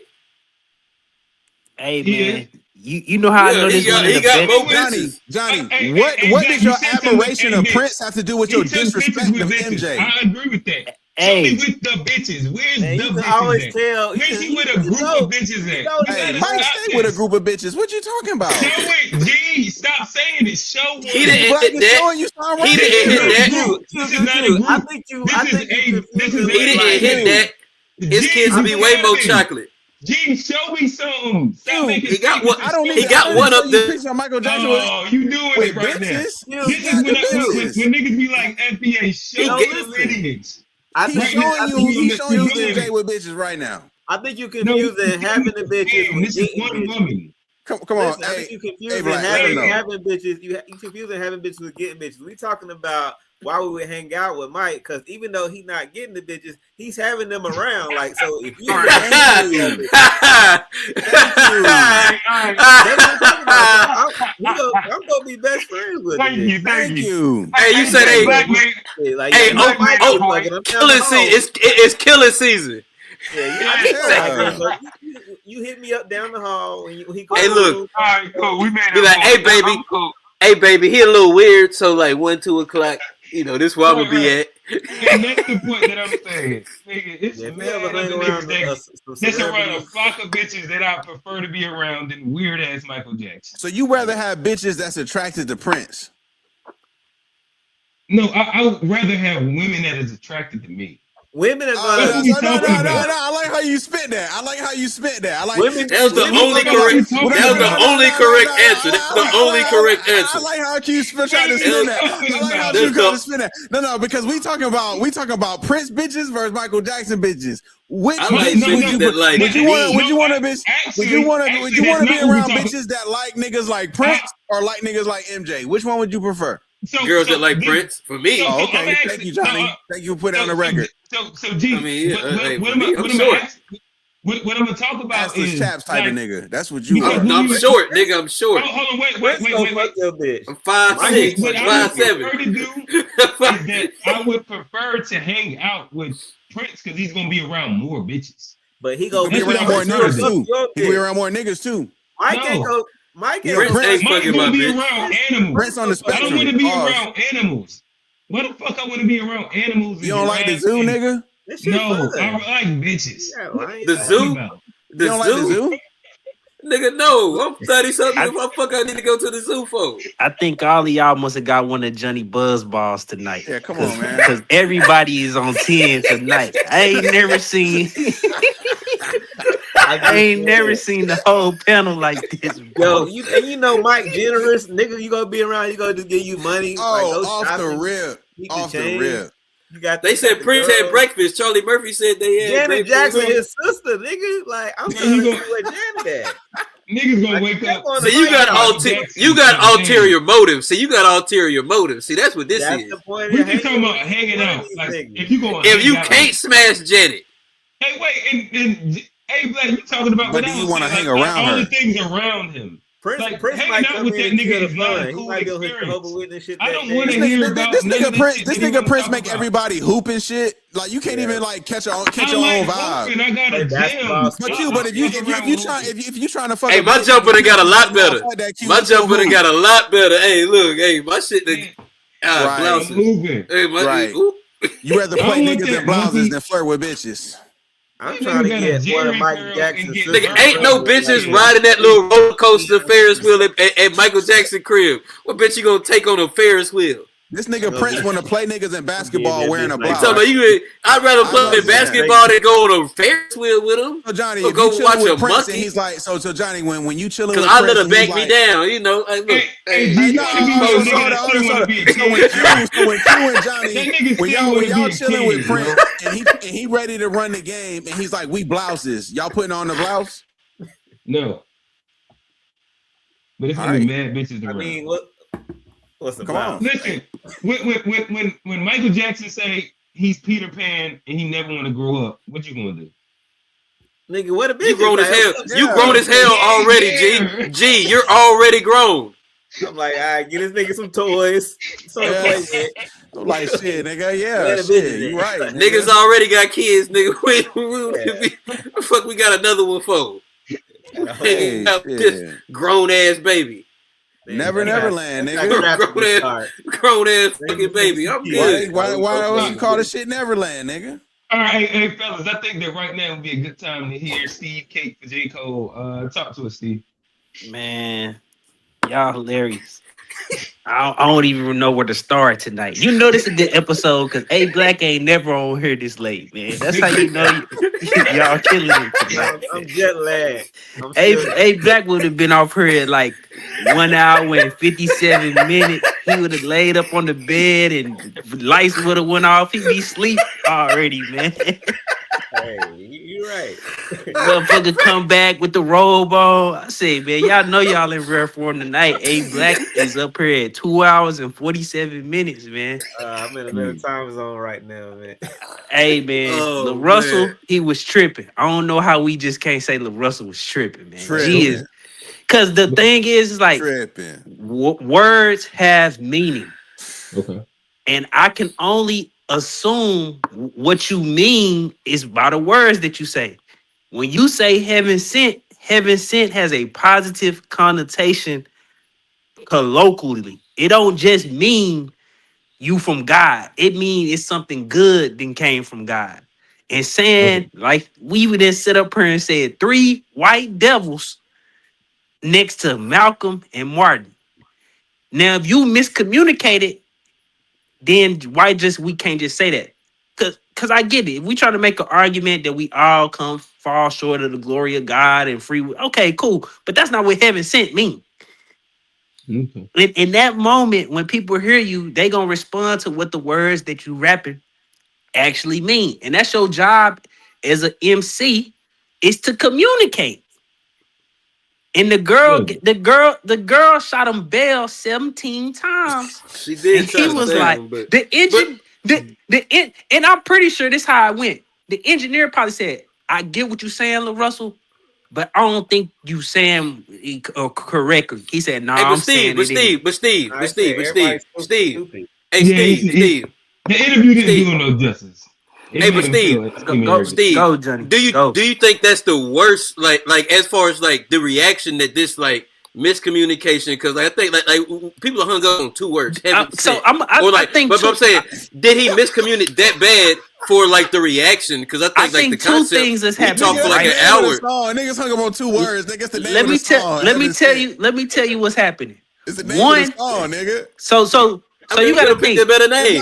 You gotta think. It's 2 words, nigga. It's the title. Heaven sent. That's 1, 2. It's not 3 words. It's not 3 words. It's not 4 words. It's 2 words. I think a couple things is converging. I think a couple things is converging at the same time, and why this LaRussell thing blew up to the proportions that it is. So first thing happened, LaRussell come out. He signed with Rock Nation. That get his name in the press. That's why people mad. The second thing, that's why people mad. The second thing, he'd say the thing about Lil Wayne. That get his name in the press. So when so now people starting to say, okay, who is LaRussell? Let me go listen to him. The third thing that he go ultra viral for is then him saying Epstein is heaven sent, because everybody didn't say it's been a build up like for a month at least, and then you pop out. And I think nobody know this nigga got flavor. But what do you think he was trying to say when he said it? You think he was trying to put them on the same level as Malcolm and Martin? I get what he's trying to say after the fact, but you cannot get mad at people's response to the words that you actually said in real time. Hey, but Steve, I think you made a better point with the Rock Nation and Jay-Z, the little or the Lil Wayne thing, and then this. I can get it, but it's not just this. And then people are saying this dude is talking about Lil Wayne. That's part of it. Hey, Steve. It's an accumulation. I'll give you that. Yeah. Hold on, Johnny. So we done beat this one to death, and we got this point. We waiting for the J. Cole case. Okay, hold on. Look. Hold on. Let me give my J. Cole. Are you pro J? You a pro J Cole? Come on, y'all know I'm J. Cole super fan. Come on, man, J. Cole super fan. But I will say this from the East Coast. I will say J. Cole. I mean, come on, that's like every regular dude. Y'all relate like them Fanville stories like that? That's like your favorite. That's your favorite. I mean. He got a song shouting out my hood. Oak Cliff, that's my hood. He just shouted. Oh, come on. We got a connection there. Oh, okay. Come on, man. Light skin. I think Cole just need to be quiet, man, at this point, in my opinion. Okay. Because I feel like this what I feel like he did. Because that first person shooter, not really a diss, but it is it's a chest beating song. Like it's you bigging yourself up. It's competitive in nature, whatever. But that's not really a diss. It's not a diss. Yeah. And I think what the part that Kendrick really took offense to was the Drake aspect of everything. Because Cole done made songs beating his chest, talking about he think he the best. So we know it's not just a competitive thing that then got Kendrick upset, because Cole got a ton of them records of him saying he thinks. Saying he the best rapper and all that. But that Drake part, that's a pre-established beef. Them dudes already don't like each other. And for whatever reason, that set Kendrick over the limit. And I feel like and Cole might have recorded that verse under the assumption that Kendrick was going to be on the track. Like, that's the thing people don't talk about. Kendrick was supposed to be on that track, allegedly. Yeah, the way it was worded, though, it was still positioning him and Drake as like the top. Well, Drake is, but Drake is on the record, and it's sometimes you just saying stuff that make a bar work. Like, if I'm Kendrick, don't say that shit at all. But you about to get on the track. You about to get on the track and say what you want to say. Does it matter? Hey, does it matter if they recorded it at the same time? But that goes to my point. If it's just me bravado beating my chest about being J. Cole got 100 of them tracks, and Kendrick took no offense to those. He only took offense to the track in which he's putting Drake, Kendrick, Cole in the same arena. See, I don't even agree with that. I think that the issue is the comparative. Like when J. Cole says, like, the Spider-Man meme, but right, like, we the big three, me and Drake is the Spider-Man meme, but right now I feel like Muhammad Ali. But I feel like that's just but like, if you're looking at rapper bars, that gives a distinct hierarchy right there. The Spider-Man meme is me. I think that's me looking at me. We're the big three. I'm Muhammad Ali, and me and Drake are the Spider-Man meme. But that's only a bar in there because they on the record together. And Drake put the record out with that bar on there. No. So and to me, all that's cool. I don't think that J. Cole meant it as a diss. The white moms. It could easily be interpreted. FBA and a half. We got black moms. We got black moms. But I do. It's them FBA and a halves. I do think first person shooter. If we just talking competitive rap, it is in the vein of, okay, let me put out a record and let's have a competitive who the best of the best. And what ended up happening was Kendrick took it to a spot that record wasn't at. That record wasn't at. But Kendrick also didn't go crazy. Kendrick just said, "Fuck the big three. It's just big me." No, the like that verse is pretty crazy, Q. In terms of just what's the verse? So that nigga said, "I'll get that nigga hit with a stick." Who walk? He basically said he'd get this nigga J. Cole shot. But that's a lie. That's a lie. He said he'd get J. Cole shot. Like, that's a lie. It was all rap though. Like even the Drake. You think Kendrick really pulling hits on niggas? No. Hey man. No, of course not. But let's be real. Like, all those was bars. So like his biggest Drake thing was just a scheme. He did the K9 all for all your dogs. The biggest diss was to Drake, no question. No question. Then I also think if you go he dissed Cole. I think Cole, for whatever reason, this is a shortcoming of his. He don't like nobody not to like him. And sometimes that's the worst part right now. And sometimes when you dissing people, and I think it's a way in which you can do, you know, I don't get why. Hey, I ain't gonna lie. I did like J. Cole so much more, and I'm a J. Cole fan. But I did like him more when I imagined his mom being black. Nigga. When I imagined his mom being black, I liked it. I'm in colors now. He definitely got some tragic mulatto tendencies. And his brother looked white too. It's the way he talked about his white mom and get under my skin. And he like, I'm the best rapper and I got a white mama. Like, he said that shit with his chest out. Like, it's like I can't help but love white women.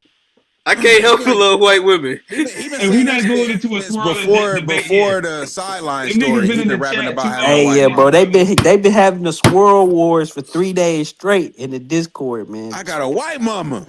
Yeah, Drake lost the moment his baby mama was a porn star. It's like niggas like that. I can't take you serious. Like I'm judging you by your family. But I do take him somewhat Hey, serious. but you like this one, like you get a pass, like you get one baby mama like the pass. game. You rap about bitches and hoes. Every rapper get an ugly baby bitches mama. and hoes as baby mamas. I respect. I get that. I respect the like you get one mistake. That your tails like are you gotta give really a nigga a little grace. Truly the baddest bitches and hoes. Like that's the thing about Drake. This nigga's story is from a real place. But also his baby mama is not one of the baddest bitches and hoes. Nah, she look like a witch. I'm not saying his baby mama is, but everything derives from just fucking with a variety of bitches. It do. True. Nah, but Cole, he should. That's what happened with variety. And I think Cole just need to be honest. He just need to be honest with himself. Mm-hmm. And if he came out and just did an interview and said, "Hey, man, I'm totally trying to keep it in a competitive rap lane, and I ain't trying to take it personal," it'd be like, okay, yeah, that's sucker shit, but people will take you a little bit more.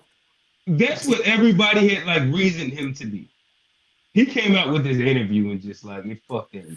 That nigga talk too much, man. He say them long stories be way too fucking long. Because he wrap that shit up, bro. God damn, bro. Cameron should have cut him off. He like, take your time, bro. Take your time. We heard this take shit. Take your time, bro. Nigga. I don't want to talk about this. Don't take your time, nigga. Don't take your time. If you watch any of the interviews, he trying to have it both ways without just coming out and just being like, But that's what got him in. That's what got him in the problem. The whole thing. He was trying to play both sides of the fence in the beginning.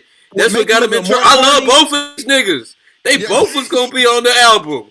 But what got him in trouble. What make it even? You gotta choose a side. He said Kendrick was on the album on 2 songs. He didn't say Drake. But he also said he was gonna get Drake on. I heard him say Kendrick was on 2 songs. And to the point that y'all keep saying, I think the nasty part is that he was like, and I know this gonna make Drake mad. Exactly. That's the nasty part. And I'm like, copping out bail, nigga. That's middle ground, Jermaine. You know what else he said? You know what he said? He'd be like, God damn, boy. Johnny, imagine you being up here talking, I want to shoot a nigga a text, but I don't know how you feel. Yeah, Kendrick must have killed somebody on them songs. I want to text both of these niggas because I love them, but I don't know how they feel. And it's like, these niggas don't even love you back, bro. And he was like, I can understand if he feel away, but I still love him. Yeah, if I'm interviewing him, I'm like, text these niggas right now. Text them right now. Like, what are we doing? Fellas. Imagine saying that to a nigga that made your wife cry. Nah, that nigga cold, man. He should have just kept that stuff to himself. To be honest, if he ever did, I'm putting that shit on my song. My wife already know how I feel about this nigga. Hey, fellas, we gotta get a J. Cole interview. Imagine what he'll tell us. Yeah, he could be saying, man, fellas, I didn't want to hurt y'all heart, man. I love y'all boys. I love all 6 of y'all. But then, all right. So this is the one point that I wanted to get off. To me, when I was listening to him, and I was listening to like that whole little thing when he went into like that whole story, like, and then I was talking to myself. Oh, why you do this shit? You ever dated for niggas to say that you was good? Yes, nigga. And can't let this nigga go on for an hour. Why? My thing is your time, nigga. My thing is that if you ever attempted to be the best at something, like a part of that comes with the acclaim of being the best. There's a part where if you're looking to be the best rapper ever, you're not looking to be the biggest. I think you're not looking to be the biggest pop artist ever. You're looking for the critical reviews to say that this shit is classic. Unc said it. The nigga might be bipolar. He might have an issue. Unc said that, to be on a rap when you get in the studio. I'm the best nigga. And then come out the booth and get on stage and be like, "Hey man, I'm sorry." Bipolar might be a strong word, but he's indecisive. That's ups and downs, nigga. That's ups and downs. That's clearly Johnny, what you say he do? Come up there and be like, "Hey." You said he hop in the booth and spit fire, then hop out and say he's sorry. Yeah, that's crazy. He's that's indecisive for sure. Like he be manic. He be manic in the booth. He be stressy, depressy on stage. Yeah, you got father issues and the white mama, man. Nah, he definitely. It's like, bro, just drop That's the a good disc. point, Black. Just because because You it's said the only dad. so Yeah, it's only so bad the disc can get between, or the rapping can get between him and Kendrick, because it's really more of a who a better lyricist, really, what else they gonna say beyond that about each other? Like, what if Kendrick said, "I made your wife cry, nigga"? But I think if you gonna say you the best rapper and you got multiple songs saying you the best rapper, I think Cole was afraid of what Kendrick was going to do to him. You're I'm obligated, but then you can't make no claims to the best rapper. Because Boogeyman. anybody I think to be the best rapper, they engage in those battles when those are presented to them. I think Cole was like, oh damn, this nigga is really stepping on my record. He doesn't like me. He doesn't love me. But I'm gonna act like I love him. And I don't know what Jay-Z talking about. Like, we need to move beyond. Can you imagine working on something for 10 years and a nigga you love just step on your shit? But in a rare type of way, I feel like the industry, you see it when Jay-Z coming out saying stuff like we should move beyond battling and all of this stuff. The industry definitely trying to shoot Drake Bell in a roundabout way. That's what that felt like to me when Jay-Z saying that. Now this is foul. Now what I will say, Steve, is I disagree. What I will say, is that Lisa Marie Presley in the back? Somebody said her name. That's her. I don't even know. That look like Liza Minnelli. This is so foul and disrespectful. Man. Who pulled this up on the FBA Drake, man? I can't believe you do this on FBA network. Man, I can't. That's who y'all want to hang out with. That's y'all boy. That's y'all homie. Oh wow, this is y'all doing y'all homie. That's but I also got to make another distinction. Teddy Riley was just saying how Mike was saving the kids. Look, I'm gonna go to. This is all I searched. I put Michael Jackson at a party. Why would you put that? You need to say Michael Jackson with the bitches. You gotta put with the girls. With the girls. End quote, with the girls. Niggas don't know how to Google what it's found. Michael Jackson with group of the girls. Hey man, old man, you gotta get in here and defend. Old man, you was there. You gotta get in here and defend Michael Jackson. Michael Jackson with the bitches. With group of the bitches. Like why is this not in the search? I just put at a party. Why all this? No, because at a party is nasty work. With girls. The question is, where's he with the bitches? Michael Jackson. No, see, look at the Google search. No, do Prince. Do Prince. That's a nasty prompt. Do Prince at a party. Do Prince at a party. My bad. You gotta say Michael Jackson with the bitches. Prince at a party. Prince was dead before the shit became popular.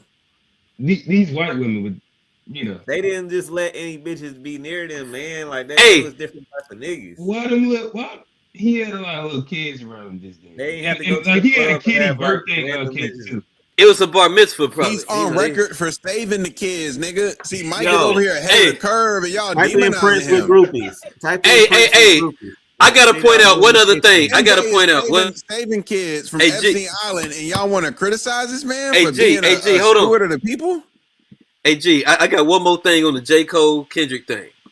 I think this can't be Google missed. Michael Jackson with bitches. With groupies, Kendrick, you gotta say that. Hey, G, Kendrick 5'5", and that nigga J. Cole 6'3". He got little hoes. Nah, scroll down. Only don't focus on one. Y'all doing Mike wrong, bro. Don't focus on one. Yeah, this an agenda, bro. Y'all doing the white man's work, bro. Y'all doing the white man's work for real, bro. Y'all. Hey, can we wrap it up? That man got Q off code. That man got one girl. Hey man, them grown ass women. I know. Hey, shorty was fuck though. And I know them little. I know they were heavy though. Black, they 25 and up. What this nigga talking about? They 25 and up, nigga. What you talking about? I don't know what you talking about. Hey man. Nah, we love Mike though, man. 25 and up, nigga. What you I don't even know if it's comparable. I don't even know if this is comparable. 25 and up, nigga. Like, what is Prince doing? This is different. And then 25 and up. Yo, Prince. If we go back, Prince had them things. I ain't gonna front on Prince nigga. like he did. Nigga, we was telling y'all that, bro. Y'all was offended that we said. No, y'all was just disrespecting Mike. That's the issue. They still disrespecting Mike. You just bro. disrespecting one of the greats who got the bitches. I put respect on Prince's name. We just seen it. But you know Mike got him too. What we talking about? Q trying to build an agenda, man. I saw them pictures you posted. I rock with Mike. That's exactly how they railroaded him in the courtroom, man. I see how you moving, man. Listen, you ain't ever gonna hear me put any of them charges on Mike. I'm just saying he also was weird. I just saying I ain't hanging out there. I don't know what he did over there. I ain't going. Yeah, man, the nigga text me. Michael Jackson had Peter Pan syndrome, man. You gonna let him? Hey, you gonna let him fly you out? Yeah, nigga. You just gotta tell him no. I'm gonna get my flight, my food. Nigga can't beat me. So y'all, hey man. I was just saying this, and y'all niggas was laughing. Listen, bro, y'all describing tricking off with Michael Jackson, bro. Y'all what y'all saying. Y'all about to go trick off with Michael Jackson. I'm gonna be his best friend. I'm gonna defend him. Nigga, I'm in the crib. Because that nigga can provide. That's what I was saying. Bro, y'all tripping, man. You gotta rephrase it. Why niggas gonna be real Mike. But I knew Gary Coleman was a grown man. Like I know that. Mike cool though, but Mike was really cool. Like he was really interesting person. Yeah. Like Mike didn't promote white devils. He like little people. You know, Michael Jackson was with the Nation for a minute. Nation Islam for a minute. You gotta respect Crips. Go look Bloods, it up. All the above, man. Prince and Michael Jackson were the most FBA people before FBA. Come on now, old man. I've been asking you to come in here and defend Mike Jackson. I'm just letting y'all be goofy because y'all all drunk today. Y'all all on that Modelo. So I'm just letting y'all. No, I ain't no Modelo, nigga. That's the Johnny mix right there. No buzz balls. That nigga's. Hey, y'all ever fuck with these? Hey, look, these shits hit, bro. I ain't gonna lie. If y'all see these bitches in the store, y'all gotta fuck with these. These fucking pecans, nigga. They got the damn sweet and salty. Nigga over there eating nuts. Oh, damn, Johnny, you went out your way to make that super gay, Johnny. I have to say, I said the right word. You want to try and make it something different. So look, Johnny, my bad, man. We had 310, man. My bad. Hey, old man, I'm trying to promote healthy snacks. Old man, you a hot Cheetos nigga. That's what you is. No, give me the blue Doritos. I go exactly. purple bag. You a blue 40 type of nigga with your snacks is what you is. You a blue 40, yellow 40, red 40 type of flavor. Hey, they do got the flavor. Y'all tried the new Cheetos. I like the flavor. You the reason with the no color. They pretty good. Damn health human service nigga. Hell yeah, he gonna keep this. He gonna make snacks great again. No, these bitches slap. Hey man, I don't give a fuck what you're talking about. You ain't got no endorsement deal for them. Don't be promoting them on the YouTube. Let's say paying y'all. I fuck with them, bro. Hey, these bitches. Hey nigga, I'm on a subscription. I ain't gonna lie to you. I get this same bag once a month. I'm not gonna lie to you. Every month I get the same bag. Man, this bitch slap, bro. It's the best snack. It's the best munchie. I'm telling you. Right. Let him do that full screen so he can do his little promo. Get that money. Go ahead, man. Right. Tell them how tasty they are. Delicious. They're not good. They're great, nigga. They're not a good album, nigga. They are delicious, delectable, delightful. Honestly, this needs to be a commercial. Extraordinary, nigga. What are you talking about? Delicious. Hey, fellas. Before we reach the paywall, I'm signing this off. We have made 3:10 and we started late. This has been a fun episode of Unpacked. Again, it's always a lot of fun when it's always a good break when we get to talk hip hop or culture, things like that. And so we had a good time. Again, we talked. Are we all not heaven sent? Is that just 20 raps? Should he have changed 2 words inside that sentence? Did we make it deeper or did he lack depth? We did an hour. Hey, can I say one thing, man? I ain't say nothing. All right, go ahead. Jay-Z don't speak for us. Jay-Z ain't hip hop. That's all I got to say. If y'all watch that whole Jay-Z thing, Jay-Z is the most narcissistic person I've I've ever probably seen in my life. I He mean, does. I don't know if think I that can you say can walk away with that. most. I can The say I don't know nigga if I say sold most. crack But back he in the definitely up day. there. Like, I mean, he, like, That's I why. ain't gonna That's say what I'm most, but saying. he He definitely ain't He the up one to there. speak. he definitely is delusional about how important he is in the grand scheme of things. And I since also don't like how he dresses as a 50-year-old man. and That since nigga when was in an interview with the grill, and nigga dressed like a nah. Simpson character. Or and niggas can since have a since grill over since 40. hey since when Grill and the Basquiat dreads at 55 is hey, nasty. since when did rapping and MCing not be one of the elements? That's crazy. That he making up You're right. elements talking Right. about what are you talking I do about? agree with that. Combating? Hey, What I ain't did gonna lie. he When say? I first heard him say it, I thought he was talking about Murder Mook and Hitman Holla and them shits. I was like, what the fuck they do? What did he say? Battling? I was What was like, the term I he was so used? confused when I first heard him say that. What did he say? Battling? What's the term he used? He said You battle, said so I battle? thought he was talking about. Sparring comes from jazz. It has nothing to do with hip hop. That's just in black culture, period. Our music has always been about you do your thing, I do mine. It's about going back and forth. This guy does not speak for hip hop. He doesn't, he's a sellout, man. I don't know if I call him sellout yet. He's a but sellout. He sold his people out before he became a rapper. But I agree with all the other statements that you said. Johnny said it. He spoke. Sure. Hey, I know you like his songs, his music. He's not the only one creating that sound. He had a whole production behind him, and a lot of the lyrics he stole from hits that were already popping.